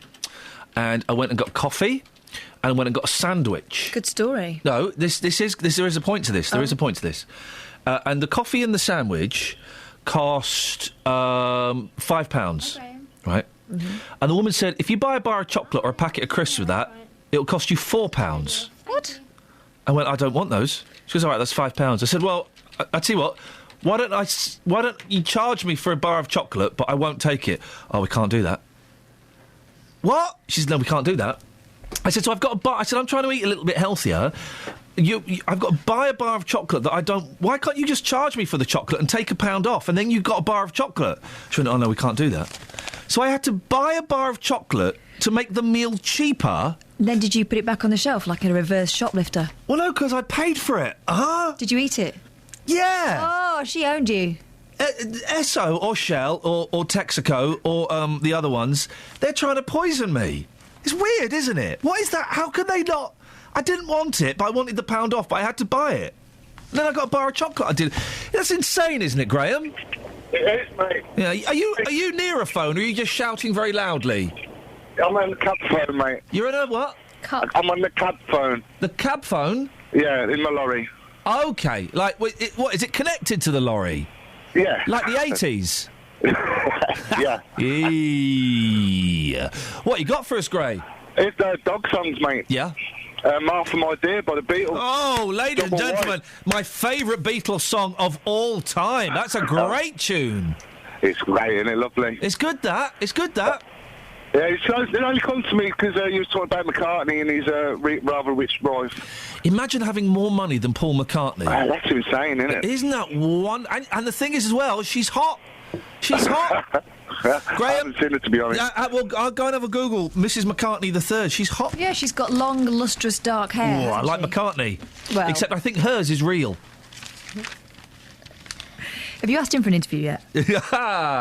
No, we'll get him on the show. We're going to get McCartney on the show in 2015, Yeah, I've decided. And Yoko Ono. It's like a mini Beatles reunion. I've sent her a tweet. She's not responded yet. No, I think it needs more than a little bit of tweetage. Retweet? Really had McCartney on his show. Yeah, not Paul. No, his brother. Everything that's wrong with this country could be summed up in 2 words. Go on. Jeremy Kyle. Jeremy Kyle. And I used to think Kyle was a genius. I think he is a genius. I think he's an evil, twisted genius that exploits the poor and the vulnerable. It wasn't his idea, though, was it? It was Vanessa's. Oh, Vanessa's was less exploitative. Then Trisha, and then him. Vanessa, of course, got done because she had fake guests on. That's why that ended. Trisha was always a bit heartfelt. Trisha, that you kind of felt that they were trying to achieve something. The Kyle show is just a freak show. Well, he brings Graham out for the aftercare. Let's bring out our genius Graham, who don't do nothing. He's going to scrape you off the floor. He's had Botox. Exclusive chat with TV host ahead of gritty new show. Oh. Yes, Gritty? I've had. What? So the recent one has been. It's called the Kyle Files. Wow. It's on ITV. It's 7:30 p.m. in the evening. So he's going for the serious. I've had Botox. That may be vain or silly, but I'd never lie about it.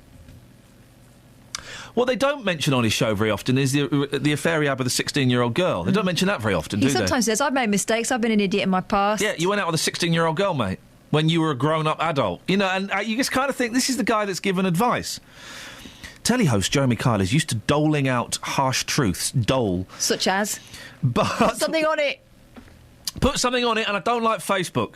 But while filming his new show, he learnt one first-hand. Pepper spray in the eyes is not pleasant. Oh, I could have told him that, mate. He explains, I was filming in Magaluf, and the producers decided they need a shot of me walking up the main street. We turned the corner, and it was a bit like being the Pied Piper. There must have been thousands of people chanting, Jezza or Wah. That is a rubbish chant. They were doing a. Then all of a sudden, I couldn't breathe. My eyes were streaming and my lungs were burning. I'd been pepper sprayed by a bouncer. Ooh. My security guard grabbed me and marched me through the shouting crowds to the van. It was the longest 100-yard walk of my life. He still measures things in yards. This is how out of touch this guy is. I didn't even have time to feel frightened. Yes, you did. You were frightened. You were lucky that you got the pepper spray because it hid the tears of fear. I'm not crying! Didn't need to feel frightened. He had security with him. The attack happened last July while Jeremy was filming The Kyle Files. Oh, dear. A 6-part series where they came up with the name before they came up with the concept. That is normally what happens. In it, he tackles the issues that plague the lives of thousands of Brits. Flippin' heck. From, let's tick them off one by one, shall we? Knife crime, tick. Legal highs, tick. And underage drinking. He attempts to get to the heart of the problems, attending police raids, meeting victims, using undercover filming. Oh, hang on a minute, he filmed them last summer. Have we all noticed how those issues have all been sorted since then? Oh, Jeremy Kyle.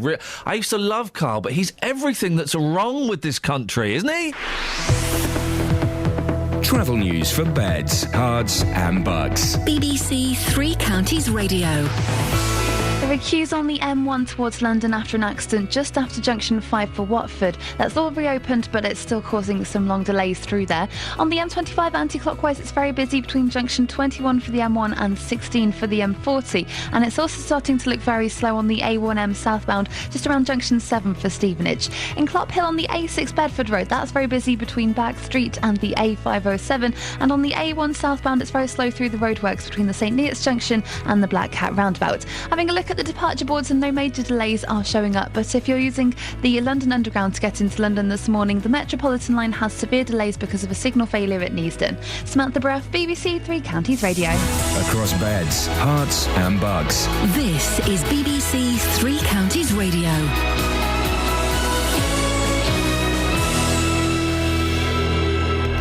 It's 7:30. I'm Simon Oxley. The results of an internal Liberal Democrat investigation into how a serial rapist was granted a taxi licence in Milton Keynes will remain confidential. Lib Dem Mayor Subhan Shafiq resigned, but the party say their investigations into the affair will not be made public. Figures on NHS waiting times are expected to show the performance of accident and emergency units has dipped to its lowest level for a decade, and people living in a village near Luton say they're concerned about the reopening of a traveller site. The Timberland site in Pepperstock has been refurbished at a cost of almost £1 million. Three Counties Sports. BBC Three Counties Radio. 2 goals from Steven Gerrard gave Liverpool a 2-1 win at AFC Wimbledon in last night's FA Cup third-round tie. I grew up loving the competition and, to play in it. It's going to be my last time, so I want to make the most of it and try and go all the way. They gave you a game, didn't they? Yeah, we expected it. I mean, it's the beauty of the FA Cup. Doesn't matter where you are, in what league, or how you're doing. Form seems to go out the window and becomes a leveller, and fair play to them. I think their manager can be really proud of them. They were honest throughout the team and give us a real test. Also last night, Burnley and Tottenham drew 1-1. Tonight, Everton host West Ham. Liverpool's reward is a fourth-round tie at home to Bolton. Elsewhere in the fourth-round draw, holders Arsenal go to Brighton. Chelsea host Millwall or Bradford. And Cambridge's reward for beating Luton on Saturday is a money-spinning tie at home to Manchester United. Luton are set to sign Bournemouth striker Jayden Stockley on loan, according to reports on the South Coast. The 21-year-old could make his debut in Thursday's League 2 match at home to Shrewsbury. Meanwhile, Wycombe striker and captain Paul Hayes says Luton and Shrewsbury are their main rivals for promotion this season. Wanderers return to the top of the table on Saturday with victory against Hartlepool. Hayes told Monday Night Sport it's about who has the best squad. From day one, you look at Luton, Shrewsbury, Northampton and Bury, the 4 biggest spenders in the league, who've got the biggest budget. Do you know what I mean? So going into the back end of the season, if them 4 teams are going to be in around it, they're going to spend big, they're going to obviously attract better players. And Oldham Athletics says it's still considering whether or not to offer the convicted rapist Ched Evans a contract. Tens of thousands of people have signed a petition calling for the club not to sign the striker. BBC Three Counties News and Sports. The next full bulletin is at 8. Across beds, hearts and bucks. This is Iain Lee. BBC Three Counties Radio. 08459 455 555 is the telephone number if you want to give us a call. There's kind of lots of little bits and pieces. The papers are sort of warming up. We had news yesterday. There's not really a lot in the papers today. I mean, there's someone banging on about Russell Brand again and the no voting thing, which I still think is a kind of valid protest. It's your freedom, isn't it? I think well, let's have a quick look at it, because I think it's pertinent in this year of election. Hang on, is it? It's it's in the mail. Oh, is it? It's Robinson. Nick Robinson. Right. I like Nick Robinson. The BBC political editor Nick Robinson has attacked Russell Brand for urging the public not to vote in the general election. He said he had a beef with the comedian and was an unapologetic believer in elections after his... Now, and this is where I don't quite get... after his German-Jewish grandparents had to flee both the Nazis and then the communists in China. Well, why does that mean that I should vote? Why did I don't Well, quite... he believes in democracy because in his recent past it's been deprived. But democracy also means you don't have to vote if you don't want to. And I do think, and I'm not in any way encouraging this, we have to tread so carefully this year, but I do think that not voting is a valid form of protest, if that's what you want to do. But you know that then the universal law is you're not allowed to moan about it. Well, apparently, but I think you are allowed to moan about it. Brand was also dismissed by Ed Balls yesterday as a pound shot Ben Elton. That's a good one, Ed. I wonder who wrote that for you. After the self-styled revolutionary called the Shadow Chancellor clicky-wristed. He called him thingy as well. A snidey... Oh, blimey. He insisted. He went on. Are you listening, Russell Brand? Admirers of the man with the most manicured ingest. This is Nick Robinson. You see, I've got a beef with Brand. More than anyone I can remember in recent times, he's energised, excited, and enthused people about some of the great issues of our time. And yet Brand continues to tell people that all politics and all politicians are corrupt or venal or a waste of time. Venal? Venal? Don't know what that means. Let's look. It's a good word, isn't it? I don't know what that means. These days he pretends he's only ever argued that there's no one worth voting for, but not very long ago he wrote in the New Statesman, I will never vote and I don't think you should either. Showing or motivated by susceptibility to bribery. Corrupt. Oh, OK, right. Well, but the thing is, a lot of politicians are a waste of time. Some are corrupt, some are venal. I do think that Nick Robinson comes from a different generation to Russell Brand, and I do think, I mean, Brand's, what is he, probably 38 now, 39. But people of that age and younger do feel completely disenfranchised and disillusioned with the political system. And the politicians don't seem to be making any moves to embrace them.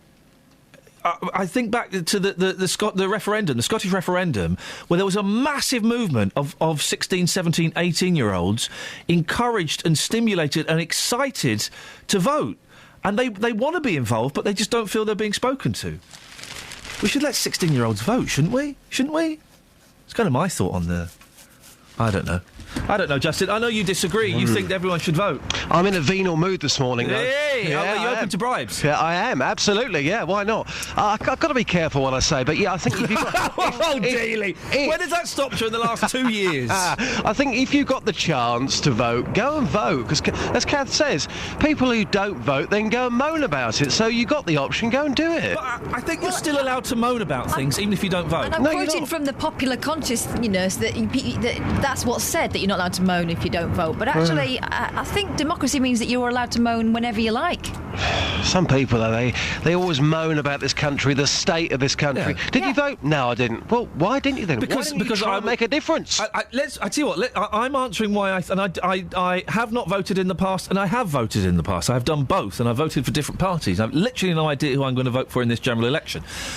If you don't vote, 08459 455 555. I would imagine, I make up, Justin, that if you're faced with Labour and Conservative and the Lib Dems and UKIP and you are 23, well, really, what do those parties say to a 23-year-old, to an 18-year-old? And what is the difference? When I was growing up, there was a real difference between Labour and the Tories, a real difference.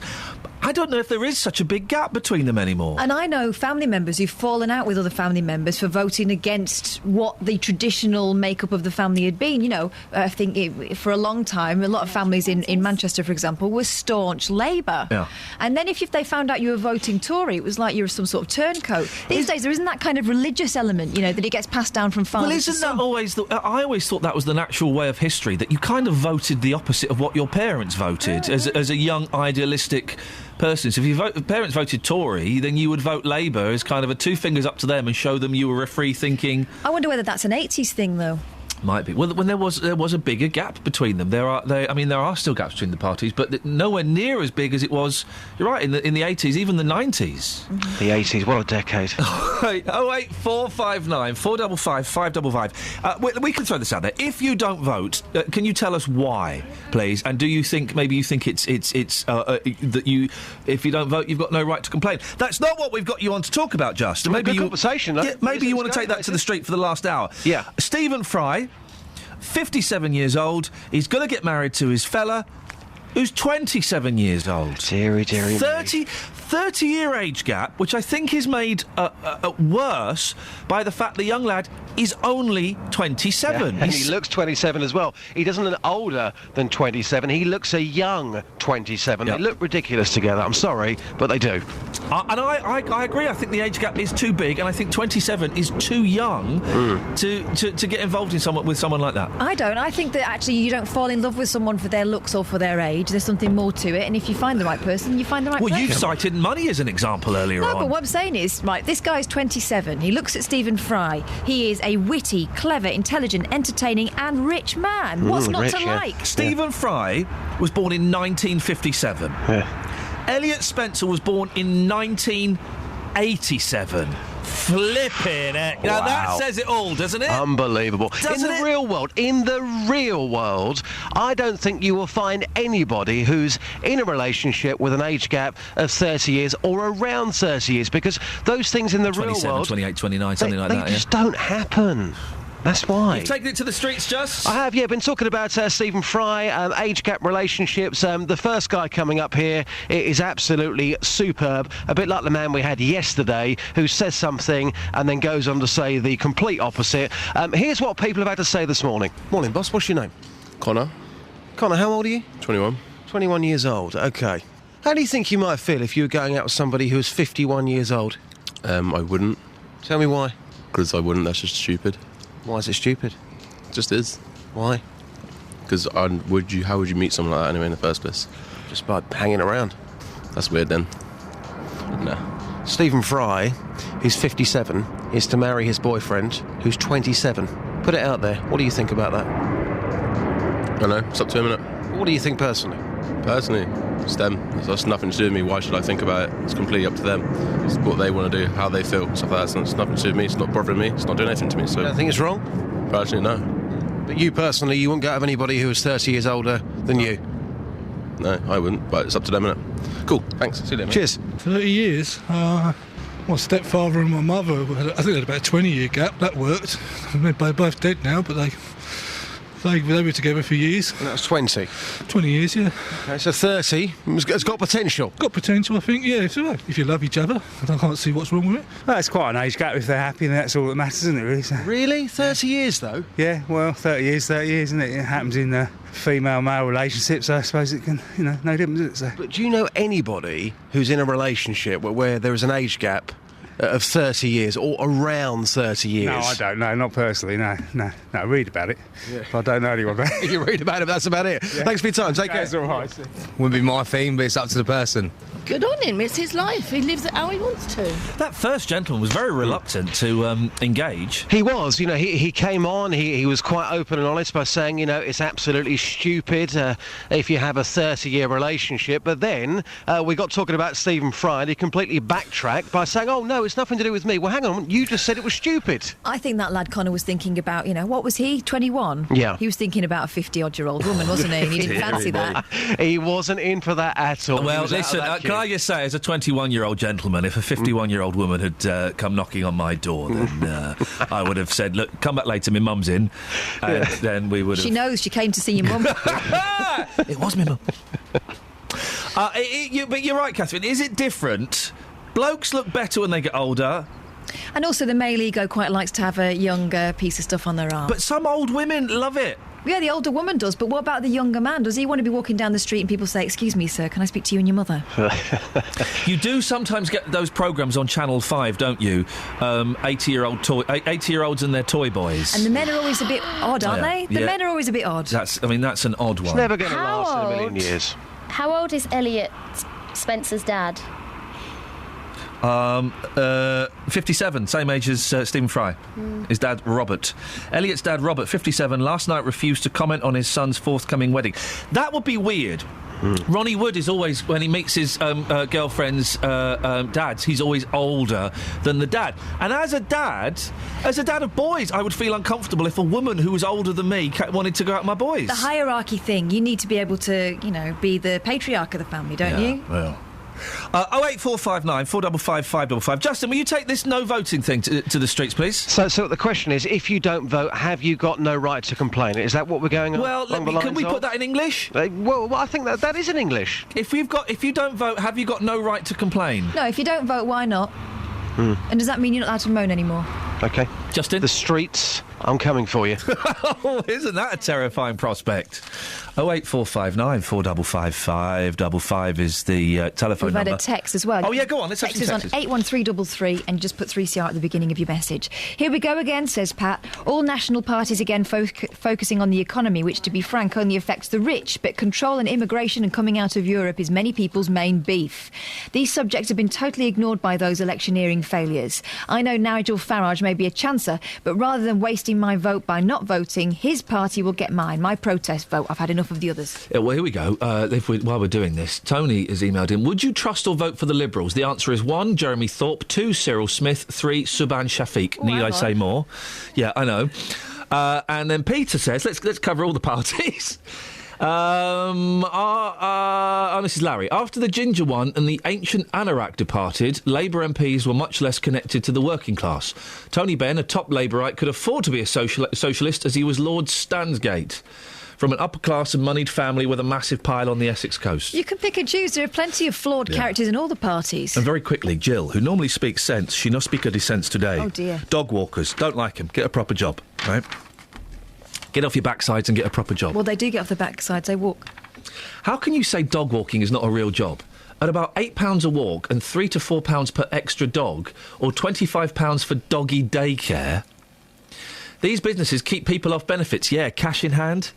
I bet most of those dog walkers are cash in hand. It's a job maturer people who lose a job through no fault of their own to find they're too old can do.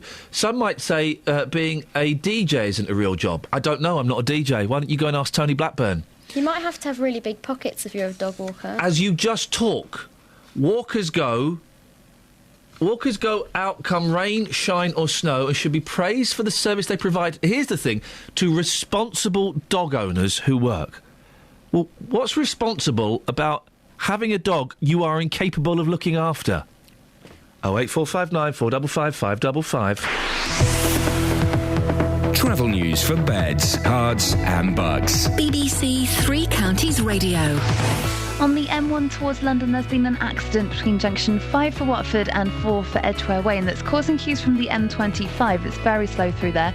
On the M1 southbound, it's looking very slow as well between junction 11 for Dunstable Road and junction 10 for the Luton Airport Spur Road. And also having a look at the cameras on the A1M southbound, that's looking very busy now around junction 7 for Stevenage. On the A1 southbound, it's very slow through the roadworks between the St Neots Junction and the Black Cat roundabout. And in High Wycombe on Amersham Hill, that's starting to look very busy as well. On the trains, there are major delays showing up on the departure boards, but on the Metropolitan line into London, there are severe delays because of a signal failure at Neasden. Samantha Bruff, BBC Three Counties Radio. Thank you, Samantha. As controversial as ever, isn't she? Dangerous. 7:47. It's Tuesday, the 6th of January. I'm Iain Lee. These are your headlines on BBC Three Counties Radio. The results of an internal Lib Dem investigation into how a serial rapist was granted a taxi licence in Milton Keynes will remain confidential. Figures on NHS waiting times are expected to show the performance of accident in emergency units has dipped to its lowest level for a decade.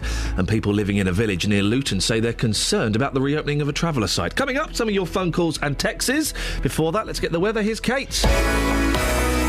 Beds, Herts and Bucks weather. BBC Three Counties Radio.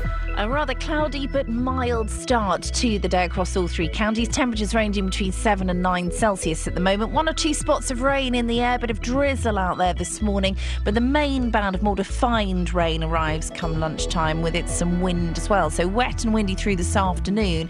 Temperatures likely to remain fairly similar to what it is now at around 9 Celsius by the end of the day. Now this rain and the cloud will move eastwards through this evening and overnight. Behind it, the sky is clear and the air is colder, so the temperature is going to drop down to around -2 in the countryside. A widespread frost expected, possible icy stretches as well on untreated roads and surfaces following today's rain, so that's something to watch out for tomorrow morning.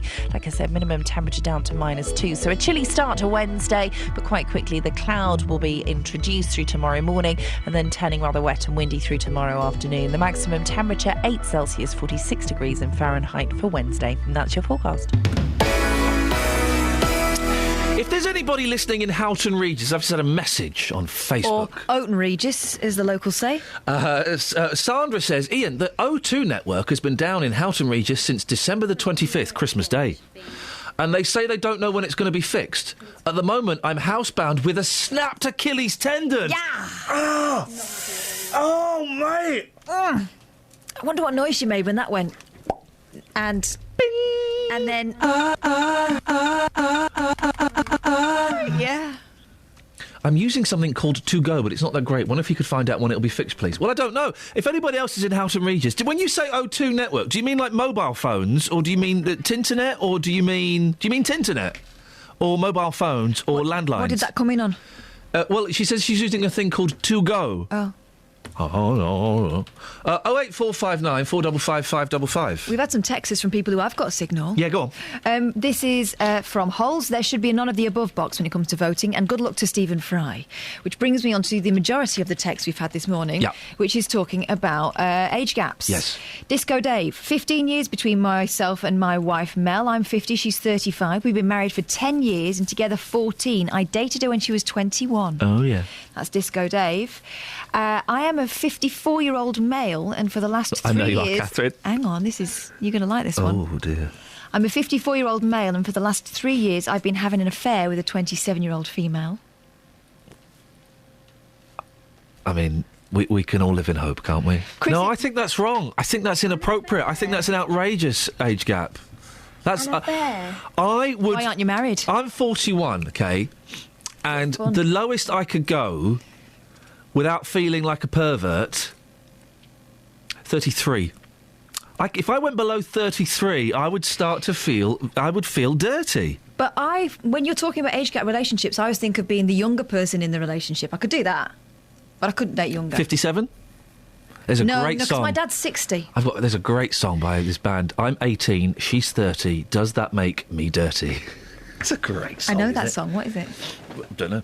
So you could go 57? No. 5 years older than you? Shut up. Okay. Chris in Bedford. Yeah. I couldn't go out with anyone who's more than 10 years younger than me. The thought of dating someone who has more in common with my sons than me, it's wrong on all sorts of levels. Yeah. What happens when you want to listen to Radio 2 rather than 3 counties? You can think young, but don't do it. Chris in Bedford. 08459 455 555. Shelley, stay there. I'll come to you in a... Go on. This may disgust Iain even more, says an anonymous texter. Yes. I'm 37 years older than my partner of 2 years. Currently, he's 27 and I am 64. That is... Get in. Photo, please, or it didn't happen. Photo, please. And can we ask, are you 2 men or are you the older woman in this relationship? Yeah, let us, give us a call. Come on, don't be shy. Give them a call, see if they want to come on. 08459 455 555. Shelley, stay there. I shall come to you in a second. But before Christmas, we were talking about Thameslink trains with commuter James Montgomery from Hemel. He wasn't happy with the service and said it was getting worse and worse since Govia took over. And, well, we kind of had loads of calls and tweets and texts from people saying, yeah, it's flipping awful. Well, there were problems at King's Cross and Finsbury Park over Christmas, which wouldn't have given them much hope. Still, Roger Perkins from Thameslink promised he'd update us today, and as always, he's good as his word. Morning, Roger. Oh, good morning. Yeah, promise. No, you did, and you always come on, and we respect you for that. Now, let's deal with the problems over Christmas. What was going on there? Oh, well, that was the services, our Great Northern services coming out of King's Cross and Moorgate. Yeah, I was on call that day, actually. Oh, I bet you had a fun time, didn't you? Couldn't believe it, yeah. Unfortunately, Network Rail's engineering work overran. And we knew about this on the Boxing Day sort of lunchtime-ish, put into place our plans, and that was to turn everything at Finsbury Park. But we also turned a lot of our trains at Letchworth and Welwyn Garden City to reduce the number of trains coming in to Finsbury Park, because it's a small London station. Well, I know Finsbury Park very well, and it is a small station. Was that the right decision in the end, do you think? Oh, well, it was certainly the right decision. Yeah. What happened was that with East Coast, there were a huge number of people who were travelling that day after Christmas. And, you get trains with, say, 800 people, a lot of them elderly or with young children and luggage. And it was taking 15 minutes to clear a platform and get the train out again. So we had lots of trains backed up outside Finsbury Park. So our station team, who were there with loud hailers, making as many announcements as they could, but at the same time managing the crowds, we got British Transport Police in to help, and also we actually ended up closing the station to people who were waiting outside, so to manage the crowds on the platforms. And then, I have to say, our station team out there, they did a really good job, and it was so difficult. I don't envy them in the slightest. The angry passengers, and they were furious because they were trying to get home. It's just after Christmas. You've got a feel for anyone who was trying to travel on that day. It was awful. Now, listen, the reason we got you back is because we were talking about Thameslink with various callers just before Christmas, and how since Govia had taken over, it was getting worse. You said you'd come back and give us an update. How are things looking now, and how will they improve over the coming months? They are much better. When I spoke to you before Christmas, we'd had a number of, quite a lot of days of cancellations of our services caused by essentially a lack of drivers. And the reason we're short of a number of drivers when we're busy recruiting. I mean, we started the franchise in September, so it takes a year to train drivers, and we've got, say, 62 in training now. We've got an 89 more that we're recruiting. We're recruiting more trainers to train the new drivers. But what was happening for Christmas is we had a lot of drivers out who had to learn new routes for the London Bridge works. There's a lot of work going on at London Bridge your listeners have probably heard about, and also learning to drive the new trains, because we've got new trains. We've got new trains. Said it again. We've got new trains on the route now, which people really love when they see, they're modern air-conditioned trains. Yeah. But you've got to train your drivers in how to do that. So essentially, our drivers they've been really great. They've been working sort of overtime and rest days, the times that otherwise they could choose to have off. It's all safe and within the regulations. But when you come up to Christmas, they may not necessarily want to work at that time, and it's understandable. And we were just faced with cancellations. So we put that message up on our website, which we did get some praise from people, the fact that we did go out there and we were quite honest and open and said what was happening. But it was difficult for our passengers, and, genuinely, we are very sorry that they had to go through that. But people will start to notice improvements, will they, Roger? Well, yeah, it was really that situation. We didn't have many cancellations between Christmas and the New Year. That was chiefly because there was engineering work going on, so we were running fewer services anyway. And now that we're all back in January and the training is coming to an end now, we don't have that pressure, and we don't have cancellations as a result of driver shortages now. Roger, listen, thank you very much indeed. That's Roger Perkins. Catherine? What time's a good time for you? Can we get her now? The thing is, we've only got to have a minute with her, so it's not going to be long enough. It's going to be a brilliant minute. It's not going to be long enough. We've got to do her after 8. We can't do it now. We can't do it after. We have to do it after, I'm afraid. Sorry. Huh? We were doing that. Well, I know, that's what I'm saying, but you're pressuring me to take her. I'm not. I said we'll sort it out. Fine, then let's sort it out. 08459 455 555 is the telephone number. If you want to give us a call, you're more than welcome to. You can also send us a text, 81333. Start your text 3CR. Or, now, I meant to mention this. From Friday, you're not in Friday, Catherine. No. But it doesn't matter. Oh. Well, it does, but... From on Fridays, not only is it Vinyl Friday, where we're playing only records, but between 7:30 and 8 o'clock, the doors will be open. And that means that listeners can just rock up to the studio, they knock on the door, they come in, and they sit in the studio with me for half an hour. They would sit with you, but you're not going to be here. No. Do you know who will be here? What? Do you know who will be here? Who? Matt Lockwood. Oh, flipping heck. That's going to scare people away. So listen, you can turn up... you can turn up about 7:25. We're going to ask you to leave at 1 minute to 8. Completely rudely and unceremoniously, you'll get booted out of the studio. You don't need to bring anything. You just turn up. Just yourself. You got kids, bring your kids. If you got your nan, bring your nan. Bring your nan along. That'll be brilliant. And that's it, really. All you need is to be prepared to sit in the studio and talk with me for 15, 20 minutes, half an hour. That's it. Or 5 minutes. If it's boring, you can go. Even if you can only just pop in for 5 minutes, you're on your way to work, but you're passing. Come in. What is our address? I have no idea. Number 1 Hastings Street, Number Luton. 1 Hastings Street, Luton. And that's Friday. So if you turn up any other day of the week, you're not getting in. But Fridays, between 7:30 and 8, we're going to try it for 3 months. The doors are open. Now, the last person we had in dropped her trousers. You don't have to do that. No, and in fact, it helps. Do you know what? We prefer you didn't. Yeah, really. I mean, let's try and keep it above the waist if we can. Travel news for beds, cards and bugs. BBC Three Counties Radio. It's looking very slow on the M1 towards London. There was an accident just after junction 5 for Watford earlier, and that's causing queues from the M25. But looking at the speed sensors, it's also looking very slow on the M1 towards London, all the way from junction 10 for the Luton Airport Spur Road. On the A1M southbound, it's very slow between junction 8 for Hitchin and 7 for Stevenage. And having a look at the speed sensors in Marlow on the A404 northbound, that's looking very busy now between the Marlow junction and the M40 junction 4 for the High Wycombe Handy Cross roundabout. In Bramham, on the Bramham Road eastbound, that's very slow between the Branston Way and Ashburnham Road. And having a look at the train departure boards, there's no major delays showing up there at the moment, but on the Metropolitan line into London, there are severe delays because of a signal failure earlier on at Neaston, and that's still going on there now as well. Samantha Breath, BBC Three Counties Radio. Thank you, Samantha. 30 years age gap, that really is, it's inappropriate, isn't it? Isn't it?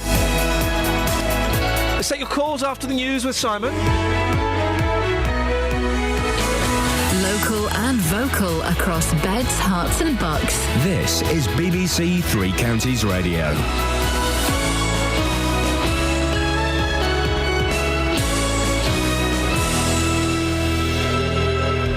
It's 8 o'clock. The headlines. Milton Keynes taxi report to remain confidential.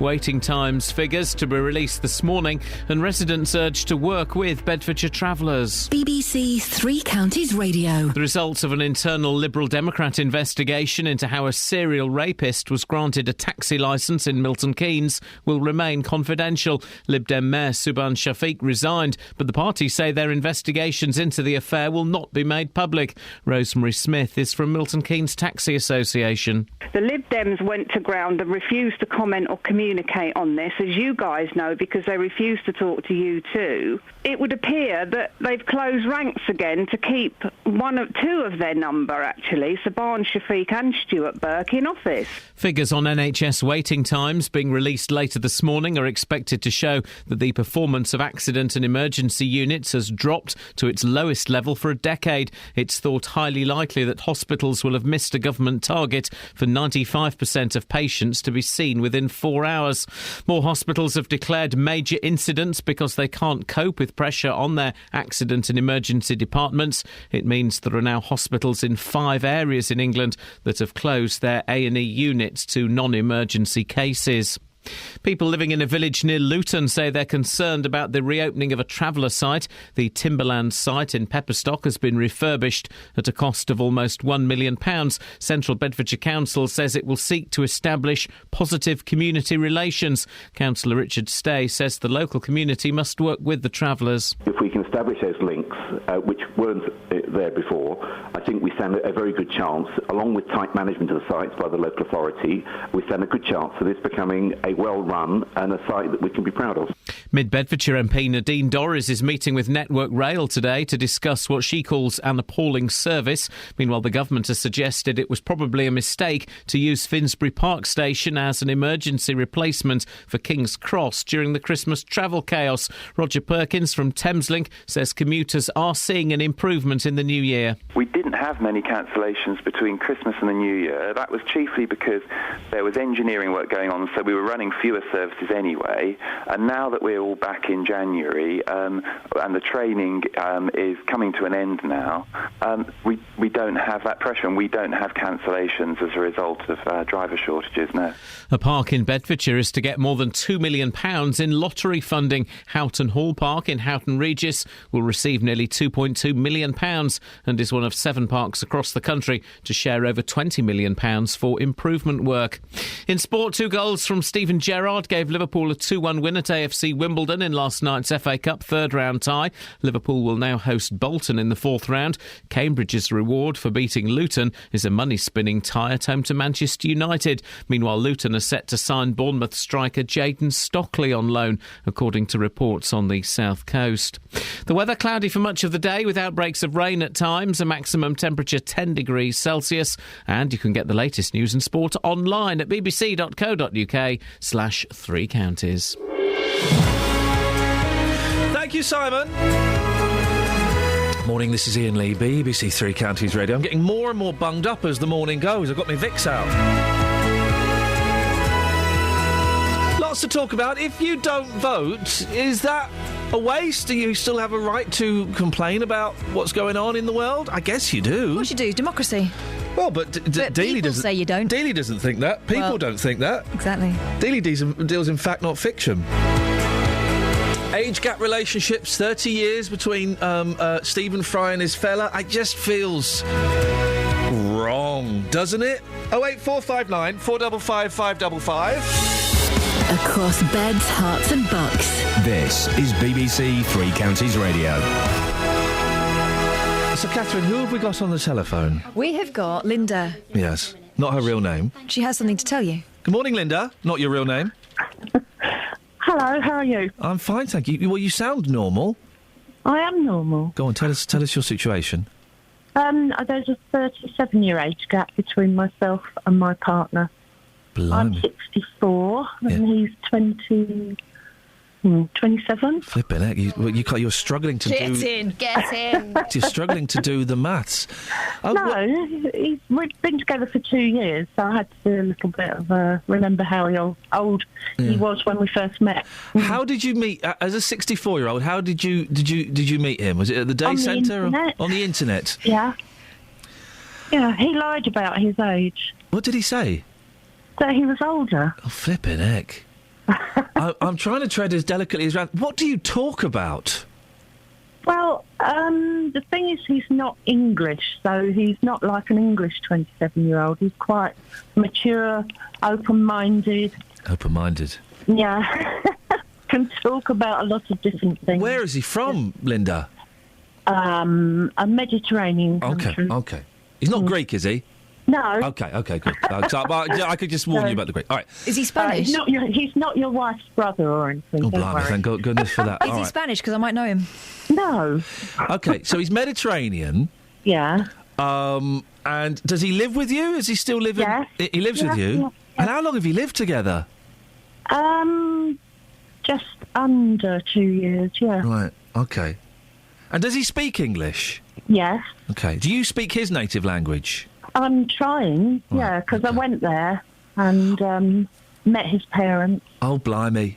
How old's his mum and dad? One's older and one's younger than me.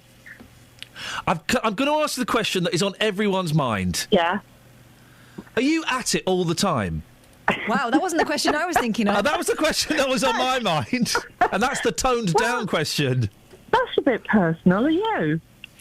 No, sadly not. I'm 41. I can barely walk up the stairs anymore, Linda. It all stops when you get married, doesn't it? Tell me about it. You're not married, are you? So no, but you enjoy yourselves. Engaged. We do enjoy. You ourselves, enjoy yes. yourselves in the rooms of the house. Yes, we will. And what do your friends think? Do your friends think, "Oh, Linda, that's a bit sad," or do they do that "get in there, girl"? The latter one. Really? Yeah. I think there's a lot more of it about than you realise. I think we were saying this. I think it's unusual for it to be in the way that it's working for you. It's the older woman and the significantly younger man. Yeah. Well, tends to be the other way around, doesn't it? The thing is, all relationships end in some way, don't they? Yeah. And so, it's a risk, isn't it? It's optimistic. It's an optimistic way to go into into things. Well, it's true. And when you're 74, he'll be 37. If I'm still around. Well, you sound like you're full of vim and vigour. Have you kind of spoken about what happens, in 10 years, 20 years' time? Yes. Yeah. We're never going to leave one another. Because we're too happy. Well, that sounds fantastic. Yeah. Catherine, I'm a little bit speechless. I mean, who am I to criticise a relationship when they're obviously so happy and so in love? No, exactly. Do you think you're a different person now than you were when you were his age? What do you think that you bring to it? Yes, I do. I think he's a lot more worldly wise and mature than I was. Wow. That age. And do you think you look for different things than you would have when you were younger? So you're just enjoying the moment more? Yeah, I suppose so. Without being silly about it, yeah. What do you mean being silly? Well, I wouldn't kind of do anything that was going to be life-threatening or right, I get what you mean. that, yeah. It's just when you're in your 20s as a woman, you've got all these plans, haven't you, for how things are going to work out? Also, you've got children, haven't you? And, even when they're grown up, they come back home. Can I they just move out again. Another question. Oh, what do your kids think, Linda? What do your kids think about this? Well, my own kids are okay, but the partner of one of my kids has been a bit awkward. Oh, none of their business, is it really? No, not is really. it? So he's European, so he can travel freely, because there's some people who think that these relationships with people from abroad, it's just to get visas and passports and things. No, he got a passport here Right. because he came here on an ID card. Yeah. And then we go on holiday abroad and... So, and his legal status in this country won't change once you marry? No. No. Okay. No. All right. No, it's the real McCoy. It's not for anything. No. You don't need to prove it to anyone else. No, Linda. and well done you, because I know you were slightly reluctant to come on, Linda, but well done for coming on, and well done for the withstanding, I think a light grilling. Yes, I liked grilling. I was hoping I wasn't going to get one of your heavy grillings. Oh, I wouldn't, Linda. I wouldn't. I'll leave that to your fella. Linda, I wish you the very best of luck. Okay. Ta-ta. Bye-bye. Bye. 08459 455 555. It's really interesting, right? Yeah. Because Linda, I'm thinking fair play, Linda. Yeah. If she was my mum, I might feel a bit differently. Yeah. Yeah, exactly. Oh, well, but then she's not my mum, so none of my biz. Across beds, hearts and bucks. This is Iain Lee. BBC Three Counties Radio. Now back to the Milton Keynes taxi scandal. It all started back in August when it was revealed that serial rapist Nadeem Kiani had been granted a taxi licence in 2011. He had been personally recommended by the then Liberal Democrat Mayor Subhan Shafiq. Well, an initial Liberal Democrat investigation into the whole affair is now concluded, but it's top secret, and the Lib Dems won't tell us the results, and they want to address the matter as being closed. Conservative Andrew Geary is the former leader of Milton Keynes Council. Andrew, the matter is now closed, and it's a secret investigation. Your thoughts on that, please? Well, I rather suspect the matter is closed as far as you, the media, are concerned and the Liberal Democrat group are concerned, Ian. I should think the matter internally for them is far from closed, and I can tell you that the matter is far from closed for their political opponents in Milton Keynes. I'll be honest as well, it's far from closed for us. I can't... Just by someone coming out and saying, we've investigated, it's all sorted and it's closed now, do they not know that doesn't necessarily close something? That the results of the investigation are secret. Andrew, your thoughts on that, please? Did you really and honestly expect anything else from the Liberal Democrats, I suppose, would be my honest reaction to that, Ian. That is just about what I would have expected. When they tell you they're having an investigation into something, and to be perfectly honest, probably if any political party said, we're having an investigation into something, that means clear off and leave me alone while I have it, and I'm not going to tell you the answers to it. It does, instantly, one thinks of the worst possible conclusions by the fact that they're not... Everything may have been fine. They may have found a few problems and they've sorted them out. But without them telling us, we're all drawn to think of the worst-case scenario, aren't we? Well, you are. And I think, let's look back at what the Milton Keynes investigation brought out. We saw what the audit report says. We've seen the outthrow of that. And I have to say that despite the fact that it's one of my political opponents running Milton Keynes Council and a new chief executive, I think the two of them handled it incredibly well when that came out. This should have been confined to the history books long ago, and actually, for the sake of Milton Keynes and the reputation of Milton Keynes and the taxi industry in Milton Keynes, it should have been the people who are making sure that doesn't happen. It's the Liberal Democrats by their actions, or perhaps by their lack of actions. Of course, the chairman of the original committee which gave a serial rapist a licence was Conservative Amanda Box. I don't think she's a councillor now, but has your party held an internal investigation? No, because she's not a councillor, and we didn't need to, but I think our leader has been very clear that if Amanda had still been a councillor now, she would have taken decisive action. Well, let's put it this way, if Amanda had still been an elected member at the time all of this broke, she would not be an elected member now. That has been made well and truly clear by our leader, and I back her in that 100%. This is why I am still so very critical of Douglas McCall, and what you're saying this morning is only adding fuel to that fire. This has done the reputational damage of Milton Keynes an immense amount of harm. Some decisive action and frankly just a little bit of leadership shown by Douglas McCall could have thwarted all of this. Instead, let's look at really what happened. We see that it needed an audit report for Stuart Burke, still a councillor, to actually show that he needed to apologise for what he'd done. It needed an audit report to show that. Is this guy really fit to represent the public if it takes an audit report to show him the blindingly obvious? So that's the first thing I'd say. Subhan Shafiq has gone. Yes, he has gone. But look at the timings of that. The timings of that, we hide behind an audit report and say, we'll wait until the audit report comes out. Absolute rubbish. We waited until the time when there was no longer going to be a by-election called. So what's happened? The good people of Monkston Ward don't have proper democratic representation just because the Liberal Democrats feared a by-election.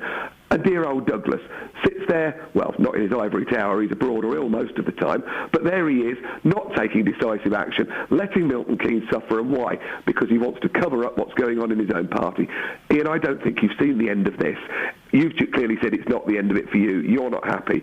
What I suggest you look for now is, how many changes will there be in their candidates at the next local election? Because I suspect their internal audit report has said there are certain individuals who should not be allowed to stand again. Let's see whether Stuart Burke is their candidate in Shenley Brook End in May, shall we? That will be the very interesting one to look out for. Andrew, go and have a cup of tea and lie down. Thank you very much. Nice to talk to you. Thank you very much indeed. Conservative Andrew Geary, former leader of Milton Keynes Council. 08459 455 555.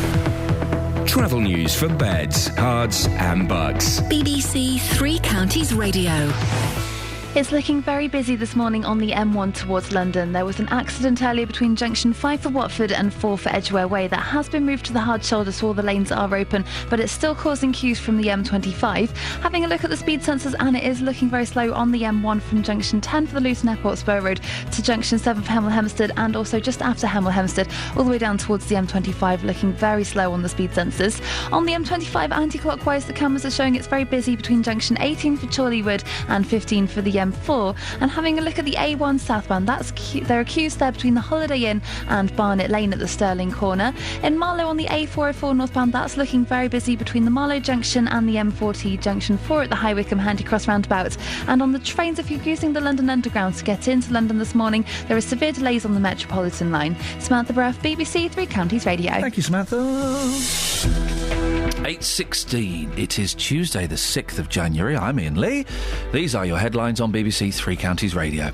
The results of an internal Lib Dem investigation into how a serial rapist was granted a taxi licence in Milton Keynes will remain confidential. Figures on NHS waiting times are expected to show the performance of accident and emergency units has dipped to its lowest level for a decade.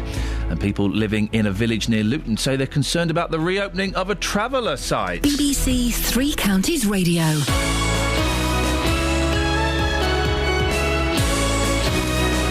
Good morning, Jonathan Vernon Smith. Morning. What's that new computer there for? It's yours for £1,000. Interested? It's nice, isn't it? Why have you got that there? Well, when Kath comes in, she likes to go on eBay. Really? Yeah, I know. Isn't it terrible? Outrageous. What is it? It's a Mac? Yes, it's not that new. It's got a dead pixel. It's got a what? A dead pixel. What's that? Well, it means one of the pixels is dead. Oh. Yeah. Yeah, you can touch it. Oh, yeah. Yeah. It's nice, isn't it? Thanks. What's in your show today? Coming up on the big phone in this morning from 9, I'm going to be asking, have you been impressed or disappointed by your local hospital recently? Oh, yes. As you've just been saying in the news headlines, this morning the NHS will release figures we expect will show waiting times in A&E are the worst they've been for a decade. This government aimed to get 95% of patients in our waiting rooms and into a nurse within 4 hours. And what? Into a nurse? Within 4 hours? To see a nurse. Oh, OK. You know what I mean. Well, I've never heard the phrase into a nurse. This is hot off the press. Gosh, OK. To see a nurse within 4 hours, but performance is slipping and now it's more like 94%. Which I guess in the grand scheme of things is probably quite a lot of people. Yes. More and more hospitals are declaring major incidents, meaning they'll cancel non-emergency care and routine operations, plus they're forced to draft in extra staff at short notice. Well, from 9 this morning, I want your experience on the ground. If you have been into one of our local hospitals in the last 6 to 12 months, what has been your experience? Is it anything to worry about? Were you left sitting there for hours and hours and hours? Or generally, is it still pretty good?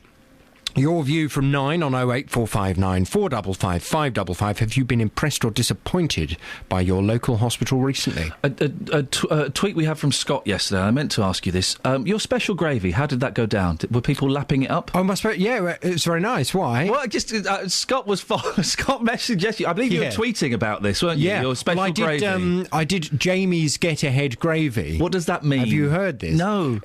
Well, you see, I watched it on the programme and then I thought, this is, in effect, it's like cooking an entire dish and then you just put it through a sieve. Wow.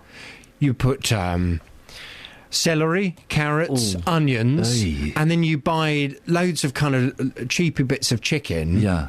And you roast that beautiful. For about an hour. Yeah. And then you get out your masher, your potato masher, and you mash it all down. Wow. You add flour and water, and then you put it through a sieve. So it's basically like a little mini roast dinner. As a convert to meat, that sounds delicious. It was very tasty. Yeah. Although a lot of people were very rude. They said it looked like a baking tray full of vomit. If you've missed any of the programmes from the last week, you've missed things like this. But we're happy to celebrate Elstridge's past. People don't realise, they just simply do not know the output that's come from this little town in Hertfordshire. But there is a way you can hear it all again. People used to walk along the high street, famous people such as Sophia Loren and Elizabeth Taylor. bbc.co.uk/Three Counties Radio, allowing you to listen to what you missed. The biggest Hollywood names, they've all fallen in love with it. There was always different stars coming in and out. That was always nice about that. When I first got there, I wanted to see the soundstage where we were to construct one of our largest sets, which was the Well of the Souls. bbc.co.uk/Three Counties Radio. 08459 455 555. Now, we've been talking all morning about Timberlands, the Timberlands site in Pepperstock.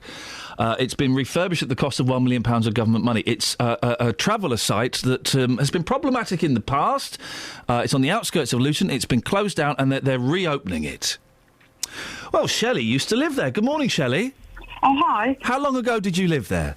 No, I still live here. You still live there? OK. Yeah. What was it like and what's it like now?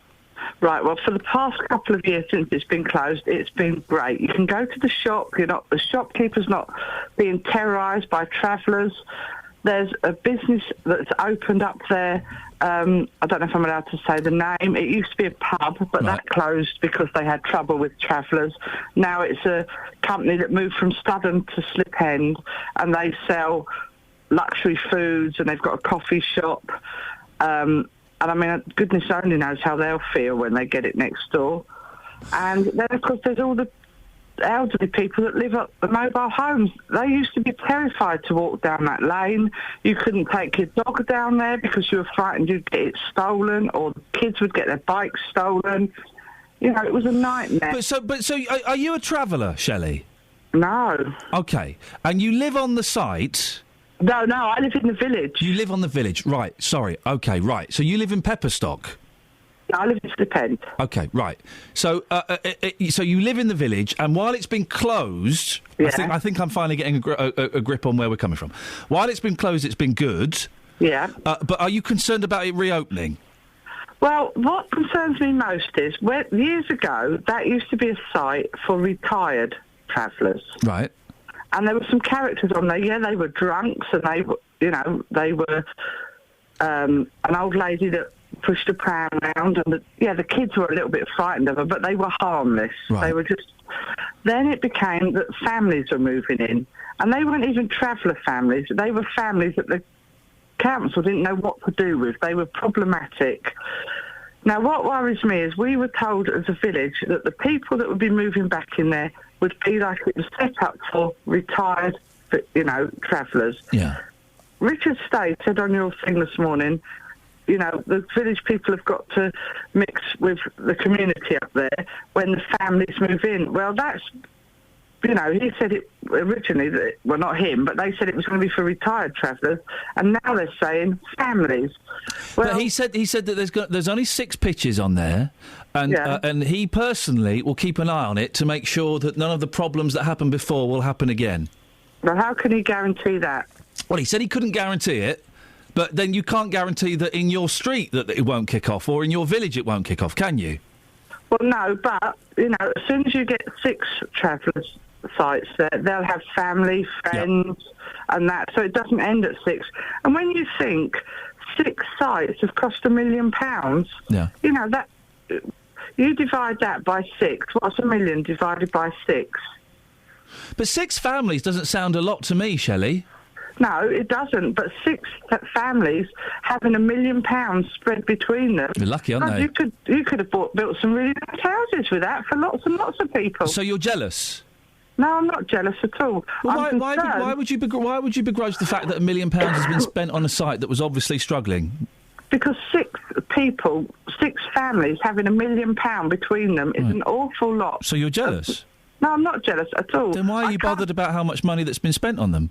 Because it's a lot of money. It is a lot of money for 6 families. Yeah. But if there were 6 families that were put into posh houses at like £400,000 each, everyone would be up in arms. Well, 6 times 400,000 is way over $1 million, so that wouldn't work. Yeah. Shelley, stay there, because I want to bring in Veronica Williams. Morning, Veronica. Good morning. Now, you live on the nearby mobile home park. You heard some of Shelley's concerns. Do you share these concerns? I share some of them, yes. Go on, tell me what.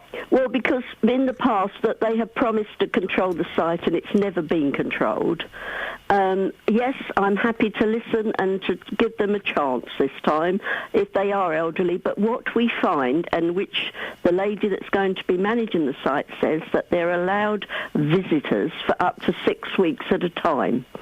Well, we've seen this before. They come on for 6 weeks. Well, they got them tremendously large, extended families. Well, hang on, Veronica. You can't begrudge them having visitors, can No, you? If you want a visitor to come and stay for a year, you'd be allowed to. No, I wouldn't. What, in your mobile home, you wouldn't be allowed to have someone come and stay with you for as long as you wanted? No. Well, that sounds... If I were you, I'd move then, because that sounds like a crazy rule. No, you cannot. It's limited to how long, and you have to be over a certain age to be on our site anyway. Oh, yeah, OK, but how long is a visitor allowed to come and stay with you for? I believe it is limited. To how long?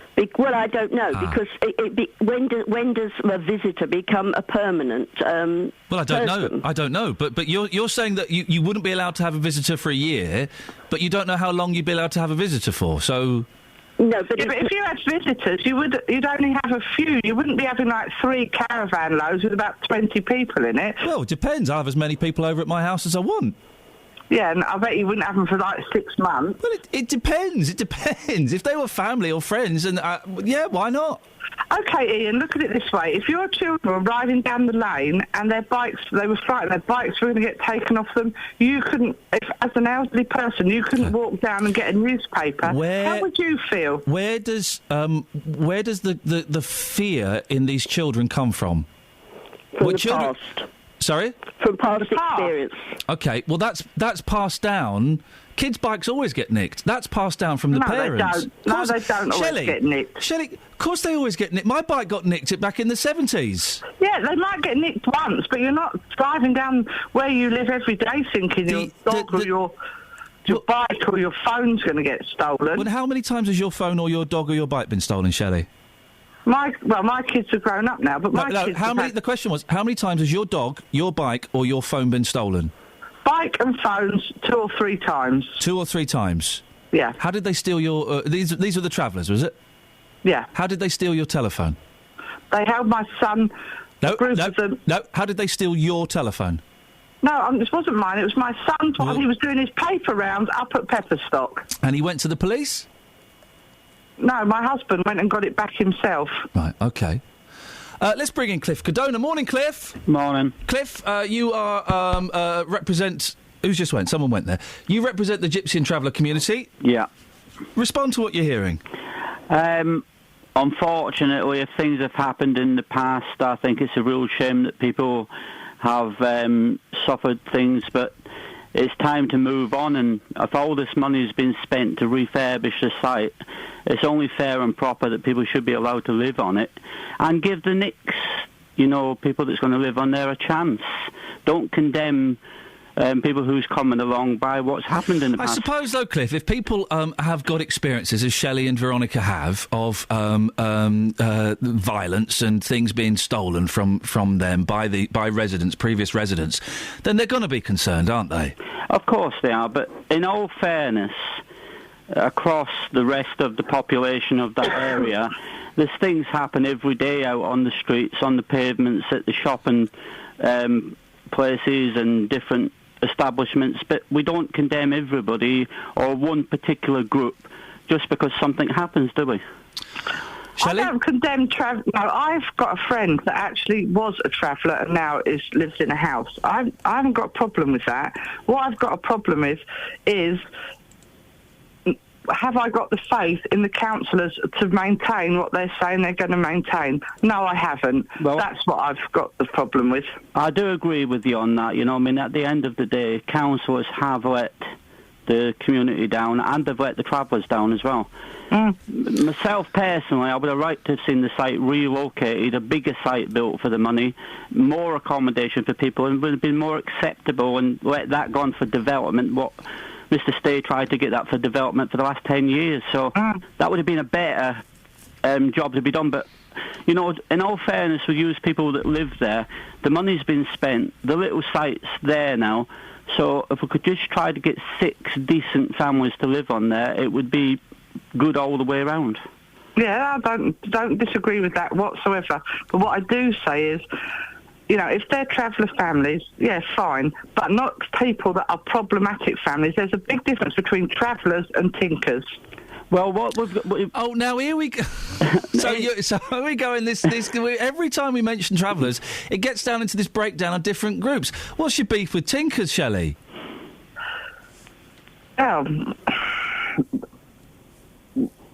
What's your problem? What's your problem with tinkers, which is an offensive term anyway to various groups? What's your problem with tinkers?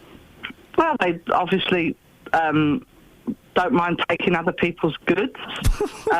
Shelley, you were doing so well. And then you kind of blew it at the end as we enter, the world of stereotyping.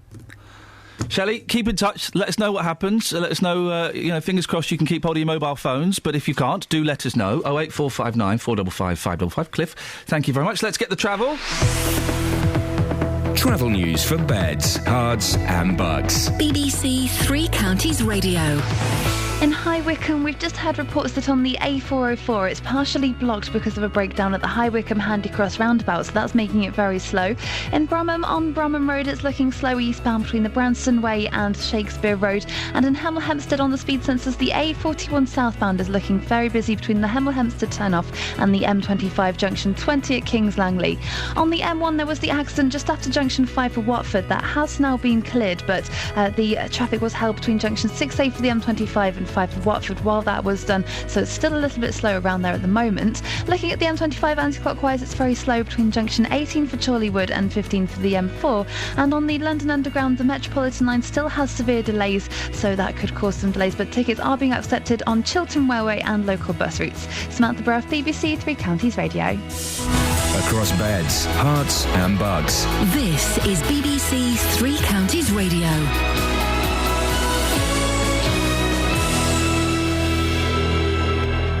With the headlines, I'm Simon Oxley. The results of an internal Liberal Democrat investigation into how a serial rapist was granted a taxi licence in Milton Keynes will remain confidential. Lib Dem Mayor Subhan Shafiq resigned, but the party say their investigations into the affair will not be made public. More hospitals have declared major incidents because they can't cope with pressure on their accident and emergency departments. It means there are now hospitals in 5 areas in England that have closed their A&E units to non-emergency cases. And Mid-Bedfordshire MP Nadine Dorries is meeting with Network Rail today to discuss what she calls an appalling service. Thameslink say commuters are seeing an improvement in the new year. Three Counties Sports. BBC Three Counties Radio. 2 goals from Stephen Gerrard gave Liverpool a 2-1 win at AFC Wimbledon in last night's FA Cup third-round tie. Wimbledon boss Neil Ardley must now focus on Saturday's League 2 trip to Stevenage. I think it's important to make sure that Saturday's not after the Lord Mayor's show, and that's going to be tough because we've got a tough game away at Stevenage. So the league's our bread and butter, and we need to try and have a good January because we had a very good December. Also last night in the Cup, Burnley and Tottenham drew 1-1. Tonight Everton host West Ham. Liverpool's reward is a fourth-round tie at home to Bolton. Elsewhere in the fourth-round draw, Cambridge, who knocked out Luton on Saturday, have a money-spinning tie at home to Manchester United. Here's Cambridge manager Richard Money. A lot of people have suffered over 9 years outside the Football League. There's been one or two times when the club was in danger of folding, and finally we've got our reward by getting back into the league, and now you end up with a game like this. It's what dreams are made of. Luton are set to sign Bournemouth striker Jayden Stockley on loan, according to reports on the south coast. The 21-year-old could make his debut in Thursday's League 2 match at home to Shrewsbury. Meanwhile, Wycombe striker Paul Hayes says Luton and Shrewsbury are their main rivals for promotion. Wanderers are top of the table. Hayes told Monday Night Sport it could come down to budgets. They're going to spend big. They're going to obviously attract better players. So with Shrewsbury and Luton being up there, they're obviously going to be favourites, biggest squad. But, you know what I mean, you never know who can have a late run. And Oldham Athletics says it's still considering whether or not to offer the convicted rapist Ched Evans a contract. Tens of thousands of people have signed a petition calling for the club not to sign the striker. BBC Three Counties News and Sports. The next full bulletin is at 9. Call 08459 455 555. BBC Three Counties Radio. Am I the only person... Go on. Is this something you want to say out loud? Am I the only person feeling a little bit sorry for Ched Evans? I don't think he's helped himself. No. I think he carried it on when he should have piped down. Yep. He's not played any of this, from the rape to the present moment, he's not played any of this correctly. I feel a little bit sorry for him. Do you think he's just stupid? As well as a rapist? I definitely think he's a rapist. I do not in any way, of course, I'm not condoning that. And me feeling sorry for him does not in any way... obviously the victim got off badly, got off the worst out of all of this, and that should not be forgotten for 1 second. I'm not in any way... And she's still being pursued by people. Yeah, and I'm not in any way denying what happened to her or the horrific... I still feel a bit sorry for him.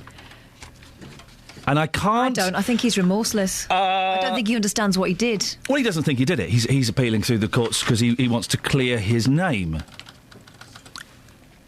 I don't know, and I can't explain it any better than that. I've been toying all morning whether I should say that or not, and I've thrown it out there. And if I look at the story logically and emotionally, then, what he did was heinous. And then he stitched himself up. Yeah. I feel a tiny little bit sorry for him. Isn't that funny? Anybody? Last 20 minutes of the show. Anybody else? Am I completely whistling in the dark on this one? 08459 455 555. I expect I'm probably a lone voice in this. I wish he'd had a sister like me who would have said to him, do you know what? Just shut up about it now. Shut up about it. Come out. He thinks he thinks he's innocent. Come out, put your hands up, apologise, go and give a massive donation to a sexual crime victims charity. And if you get another game, then think yourself lucky. I feel a bit sorry. I do. I shouldn't have mouthed off then, should he? You obviously don't. I think it was a stupid thing to not keep his head down. Mm-hmm. Mm-hmm. Because there have been other people who've come back from serving jail sentences and they've been able to resume their careers. Mm-hmm. Not many, but it's happened. But with something like rape... Oh, I think he's a massive plum. I think he's a complete and utter idiot. I think he's probably a nasty piece of work from what he has done. I also wonder what his girlfriend's playing at. Andy, can I put you straight through now? I feel a little bit sorry for him, and I can't explain it any better than that. I cannot explain it any better than that. It's just... And is it because it's dragging on? Is it because he's constantly in the papers? Andy's called in. Morning, Andy. Good morning, Ian. How are you? Yeah, I'm all right. I'm confused by what I'm thinking and feeling at the moment. I think we all are, to be honest with you, because your gut and, your instincts and being human turns around and says you never want him to get on again in life. But the reality of it is, surely a punishment is supposed to be fitting to the crime. So therefore, if he's going into a job that relates to his crime or that could be done again, then that's one thing. But to go and play football matches, I'm not really sure that... Well, I suppose it could relate. It does relate to his crime because him and his mate got a young woman back to the hotel, I would imagine, on the strength of them being football players. I would imagine... No, hang on, his mate did, and then he went ploughing in. Well, yeah, exactly. Well, yeah, that's a fortunate choice of phrase. But, yes. But I'd imagine that the fact that they are football... I don't even know who the other fella is, and I don't want to know. But the fact that he is a football star certainly had some part in it. Yeah, but I don't think it's relevant. I mean, OK, you got this taxi driver. That's a different kettle of fish. You're left alone in a cab with vulnerable people.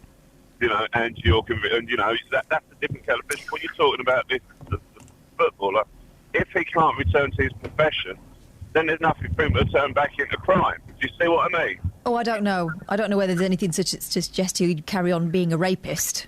No, but... It's not a way of earning a living, is it? No, but if you don't give someone a chance to prove themselves after committing a crime, it's a disgusting crime. I don't condemn it. I don't like it. I don't even like talking in this way. But if someone's given a sentence, it's supposed to be for the crime, and that's supposed to be it. Exactly, but I think the mistake he made was not just going about his business quietly and counting himself lucky. He had to stick his head above the parapet again. That's the mistake he's made. Now, whether he's evil or just daft, I think he's probably daft.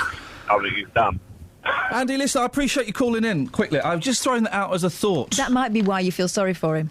What, because he's dumb? Because he's just stumbling into this, isn't he? It was a stupid thing to do. I don't know, and I was thinking about this a lot yesterday, and we kind of... I know Jonathan was talking about it, and it's kind of one of those stories I kind of feel has been, that has been done to death. Should he be able to play or not? Not really interested in that. It's not even about him anymore, though, is it? No, I feel sorry for him. Not massively, like tiny little bit. I'm not going at home, weeping over Jed Evans. A tiny little bit of me just feels sorry for him. I don't know. We've got 20 minutes if you want to call in about that. 08459 455 555. Justin, votes. Yes, boss. Brand is getting beef from Nick Robinson, the BBC political editor. His words, not mine. Yeah. Nick's having a go at him for suggesting that people don't vote. It's that age-old argument. I'm kind of the camp that thinks if you don't vote and you're not voting...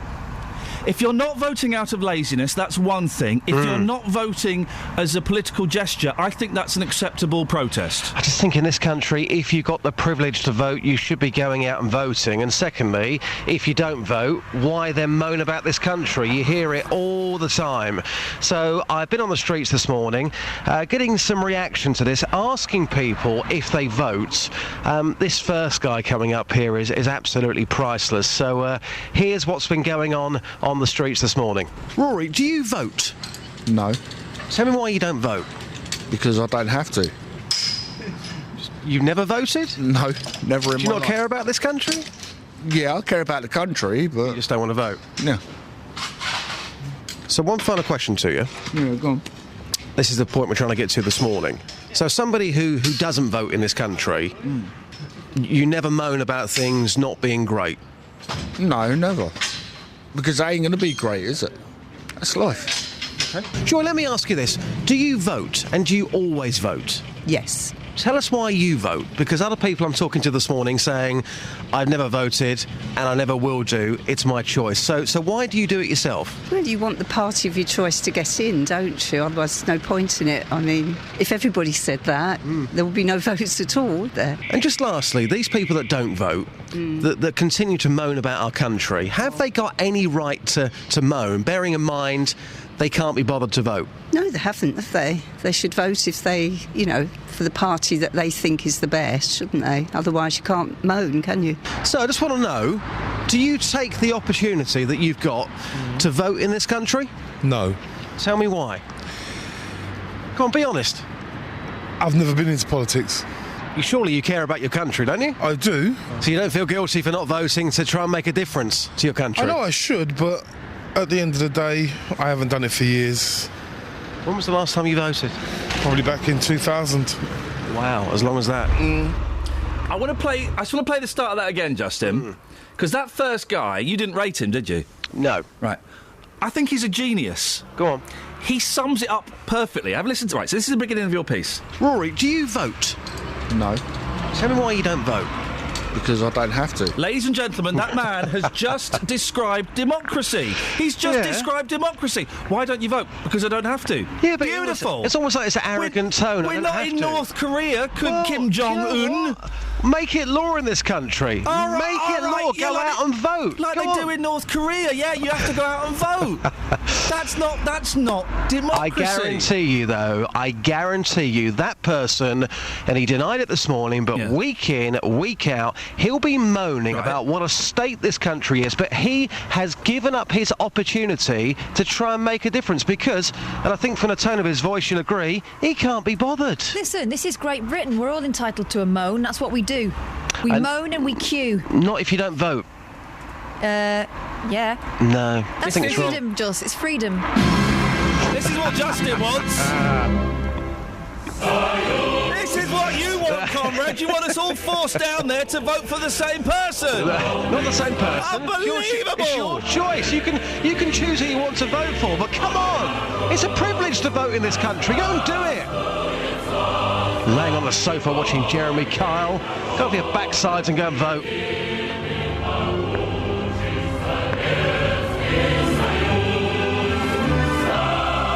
That was the Justin Dealey manifesto. Travel news for beds, cards and bugs. BBC Three Counties Radio. In High Wycombe on the A404, it's very slow on the M40 at junction 4 for the High Wycombe Handy Cross roundabout because the vehicle's broken down and it's partially blocking the road there. In Hemel Hempstead on the A41 southbound, it's very slow between Two Waters Road and the M25 junction 20 at Kings Langley. And having a look at the M25 anti-clockwise, that's very slow between junction 17 for Maple Cross and 15 for the M4. On the A1M southbound, that's very busy between junction 8 for Stevenage and 7 for the A602. And on the M1 towards London, it's very heavy from junction 6A for the M25 to junction 5 for Watford after the accident earlier on, but that has now cleared and should start to ease off soon. On the trains on the Metropolitan line, there are still severe delays because of a signal failure at Neasden, but tickets are being accepted on Chiltern Railways and local buses. Samantha Bruff, BBC Three Counties Radio. Thank you, Samantha. 8:45. It's Tuesday, the 6th of January. I'm Iain Lee. These are your headlines on BBC Three Counties Radio. The results of an internal Lib Dem investigation into how a serial rapist was granted a taxi licence in Milton Keynes will remain confidential. Figures on NHS waiting times are expected to show the performance of accident and emergency units has dipped to its lowest level for a decade. And people living in a village near Luton say they're concerned about the reopening of a traveller site. 08459 455 555. We'll take some of your calls after the weather with Kate. Beds, Herts and Bucks weather. BBC Three Counties Radio. A rather cloudy but mild start to the day across all three counties. The temperature outside ranging between 7 and 8 Celsius. 1 or 2 spots of light rain this morning, but that's likely to get a little worse as we head through lunchtime as our main organised rain band arrives from the west through this afternoon, bringing with a bit of a wind as well. The temperature by the end of play likely to reach around 9 Celsius. Now this rain will continue to move eastwards as we head towards this evening, taking with it the cloud. Behind it, we'll see some colder air introduced. So overnight, the temperature is going to drop down to -2 in some spots, which means a widespread frost. And maybe on untreated roads where it's rained today, we could get 1 or 2 icy stretches tomorrow morning. For Wednesday, a bright, cold, frosty start, but the clouds will increase through the course of the morning and turning windy with some rain tomorrow afternoon as well. Maximum temperature 8 Celsius. And that's your forecast. Every weekday morning. Good morning. Welcome to the JVS show. I'm Jonathan Vernon Smith. Local opinions. We think it's absolutely shocking that this young man should continue to have to be punished. He hasn't even shown any remorse or said sorry. Well, firstly, I have to disagree. The JVS show. Well, but we're not living in very optimistic times. But it does seem very clear, doesn't it? They're human beings. Some are good people, some are bad. The JVS show on BBC Three Counties Radio. Now, see, Paul has slightly misunderstood on the email what I'm saying about. I feel slightly sorry for Ched Evans. I can't explain it. I can't explain it. Iain, you should be feeling sorry for Ched Evans. I don't think he did anything wrong in the first place. He had sex with a drunk girl who also wanted sex with him. The majority of people his age would have done the same thing. No, that's not what happened. He's been found guilty in a court of law of rape. Did you hear that, Kath? No, tell me again. From Paul. Ian, you should be feeling sorry for Ched Evans. I don't think he did anything wrong in the first place. Oh. He had sex with a drunk girl who also wanted sex with him. No. The majority of people his age would have done the same thing. That's not what happened. And I don't want to go into the specifics of what happened. She was engaged in something with someone else, and he decided to join in. Yeah. So... And he's been people filmed through the window. And he's been found guilty in a court of law of rape. So that's not up for discussion at the moment. That's up for discussion in the Court of Appeal. Let's see how that goes. Yeah. But that's not... he's a rapist, and you can't deny that. But, anyway. Kieran's in Aylesbury. Morning, Kieran. Morning. What you got for us, boss?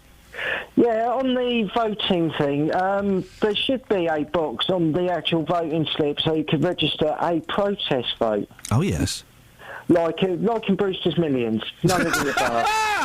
I wasn't expecting a Richard Pryor reference so late in the day. Yeah. So you what? None of the above box. Well, yeah, there should be something like. But then what good does? But then what does that do? It actually registers that you are not happy with the political parties that are on offer and what they offer. But you're still playing their game. By doing that, you're still playing their game. What's wrong? Let's go from it this way. Or should that trigger some other system? Well, yeah, but tell me what's wrong with sitting at home on Thursday, May the 7th and not voting? Because your voice is not actually being heard. But people will think that you're shouting in a storm anyway. So your voice probably won't be heard, possibly won't be heard even if you go and vote.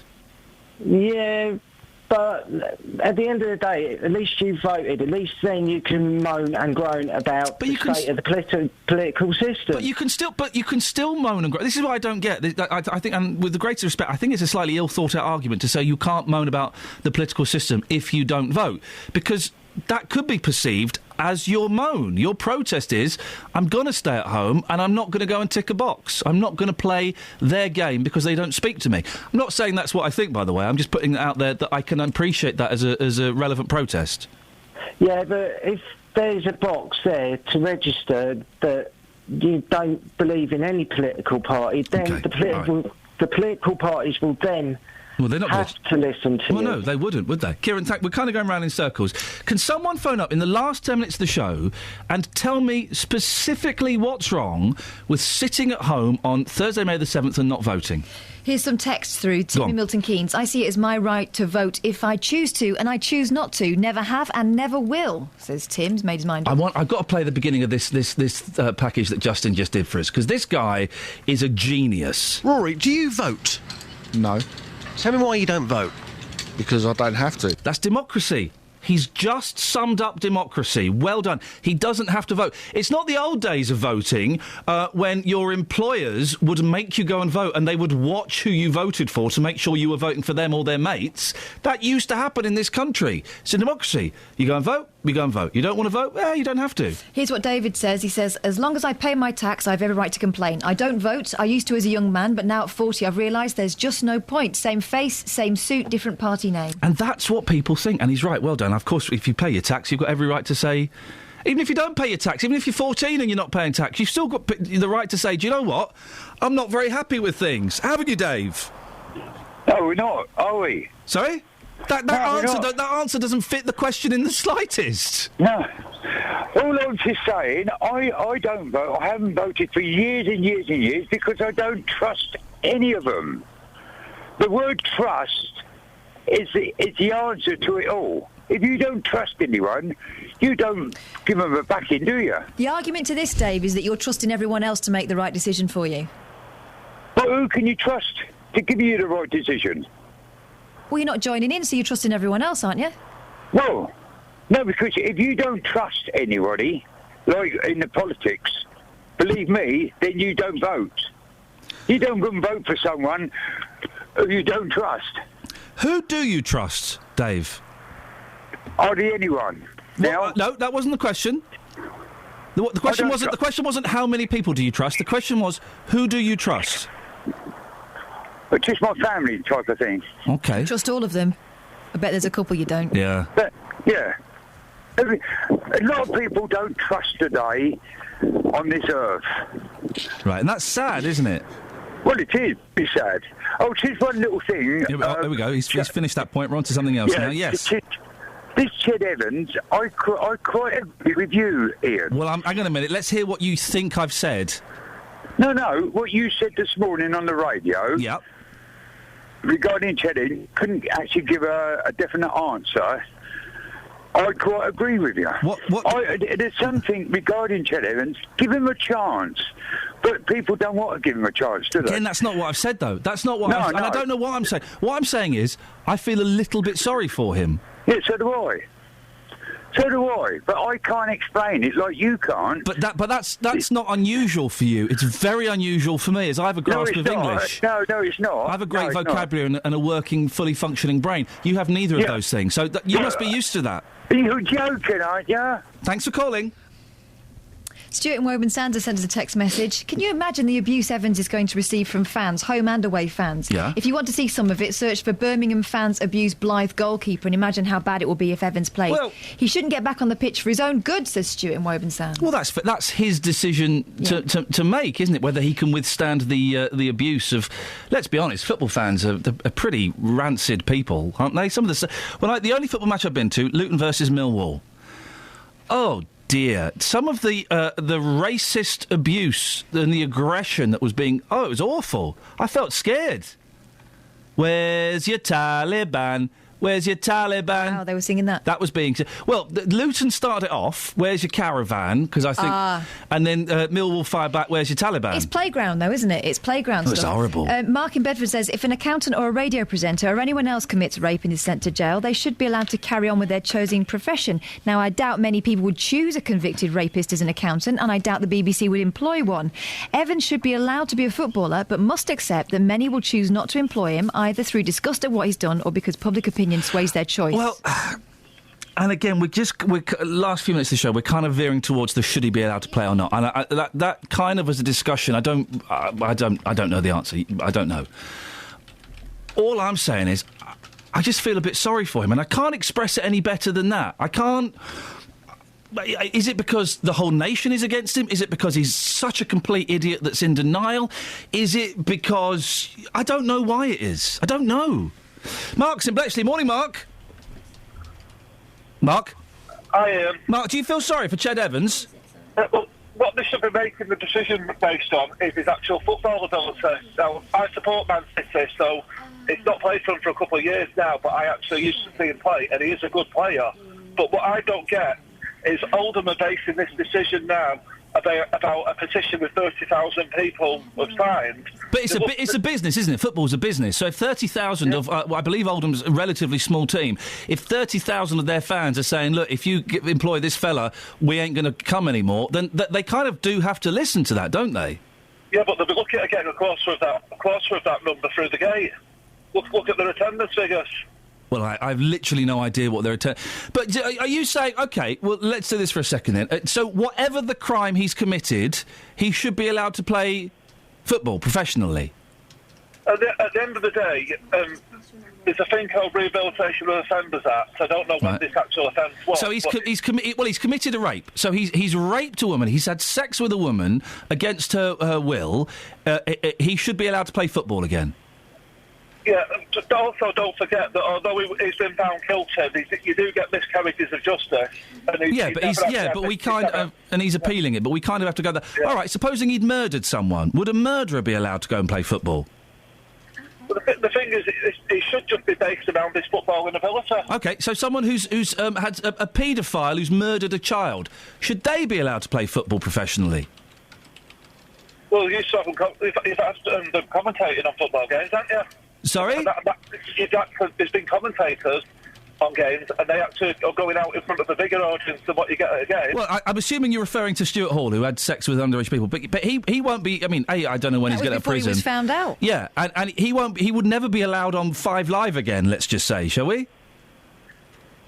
Mark, I've got to move on. It's that thing, when you start saying, well, yeah, he should be allowed to, well then... If he's a good footballer, that's what should be judged on. OK, anyway, let's go to John. Morning, John. Just briefly, I'm no football follower by any means, but I believe that Ched Evans has refused to apologise to this young lady. Well, he denies he did anything wrong. Oh, do you feel sorry for Ched Evans? Up to a point. only up to a very minute point, but he's refused to apologise. And can you... Because I feel sorry for him up to a point, and I can't explain why, John. Can you explain why? It's human being, I think, being human. John, you know what? That's a great call to end it on. It's kind of the thing that was well, it had nowhere to go. I was going to apologise for it going nowhere. We had nowhere to go with it. It's just a thought that I kind of threw out there. Iain.lee@bbc.co.uk. Catherine, if people want to get in touch with you... Yeah, they can go to... Oh, it's really hard. Go on. You can do your email. Go on. Catherine, Katherine.Boyle, BOYLE, @bbc.co.uk. And that's if you want to have a comment on the show, or if maybe you've got an idea for a story or a little thing that we should be talking about, then you can send us emails to those places. There's a podcast up as well. There are 2 podcasts that came out over Christmas. They're a little bit more slapdash than usual, but the last one has got Dave Davis from the Kinks on, so I thoroughly recommend you download it. Travel news for beds, cards and bugs. BBC Three Counties Radio. In High Wycombe on the A404, that's partially blocked at the M40 Junction 4 for the High Wycombe Handycross roundabout. It's causing queues from the Marlow Junction after the accident on the roundabout, the breakdown, on the roundabout. In Newport Pagnell on the A509 southbound, that's very slow between Newport Road and the Tickford roundabout. And having a look at the M1 towards London, it was very slow earlier on because of the accident at Junction 5 for Watford. It's starting to ease off there, but still quite slow from Junction 6A for the M25. And it's also looking very slow southbound from Junction 10 for the Luton Airport Spur Road to Junction 9 for Redbourne. On the trains, there are reports of any major delays, but on the Metropolitan line there are severe delays because of a signal failure at Neasden, but tickets are being accepted on Chiltern Railways and local bus services instead. Samantha Breff, BBC Three Counties Radio. Samantha, as controversial as ever, right to the end. Thank you for that. Thank you, Catherine, Kelly, Justin. We'll be back tomorrow at 6 o'clock, bright and early. Until then, from us, ta-ta.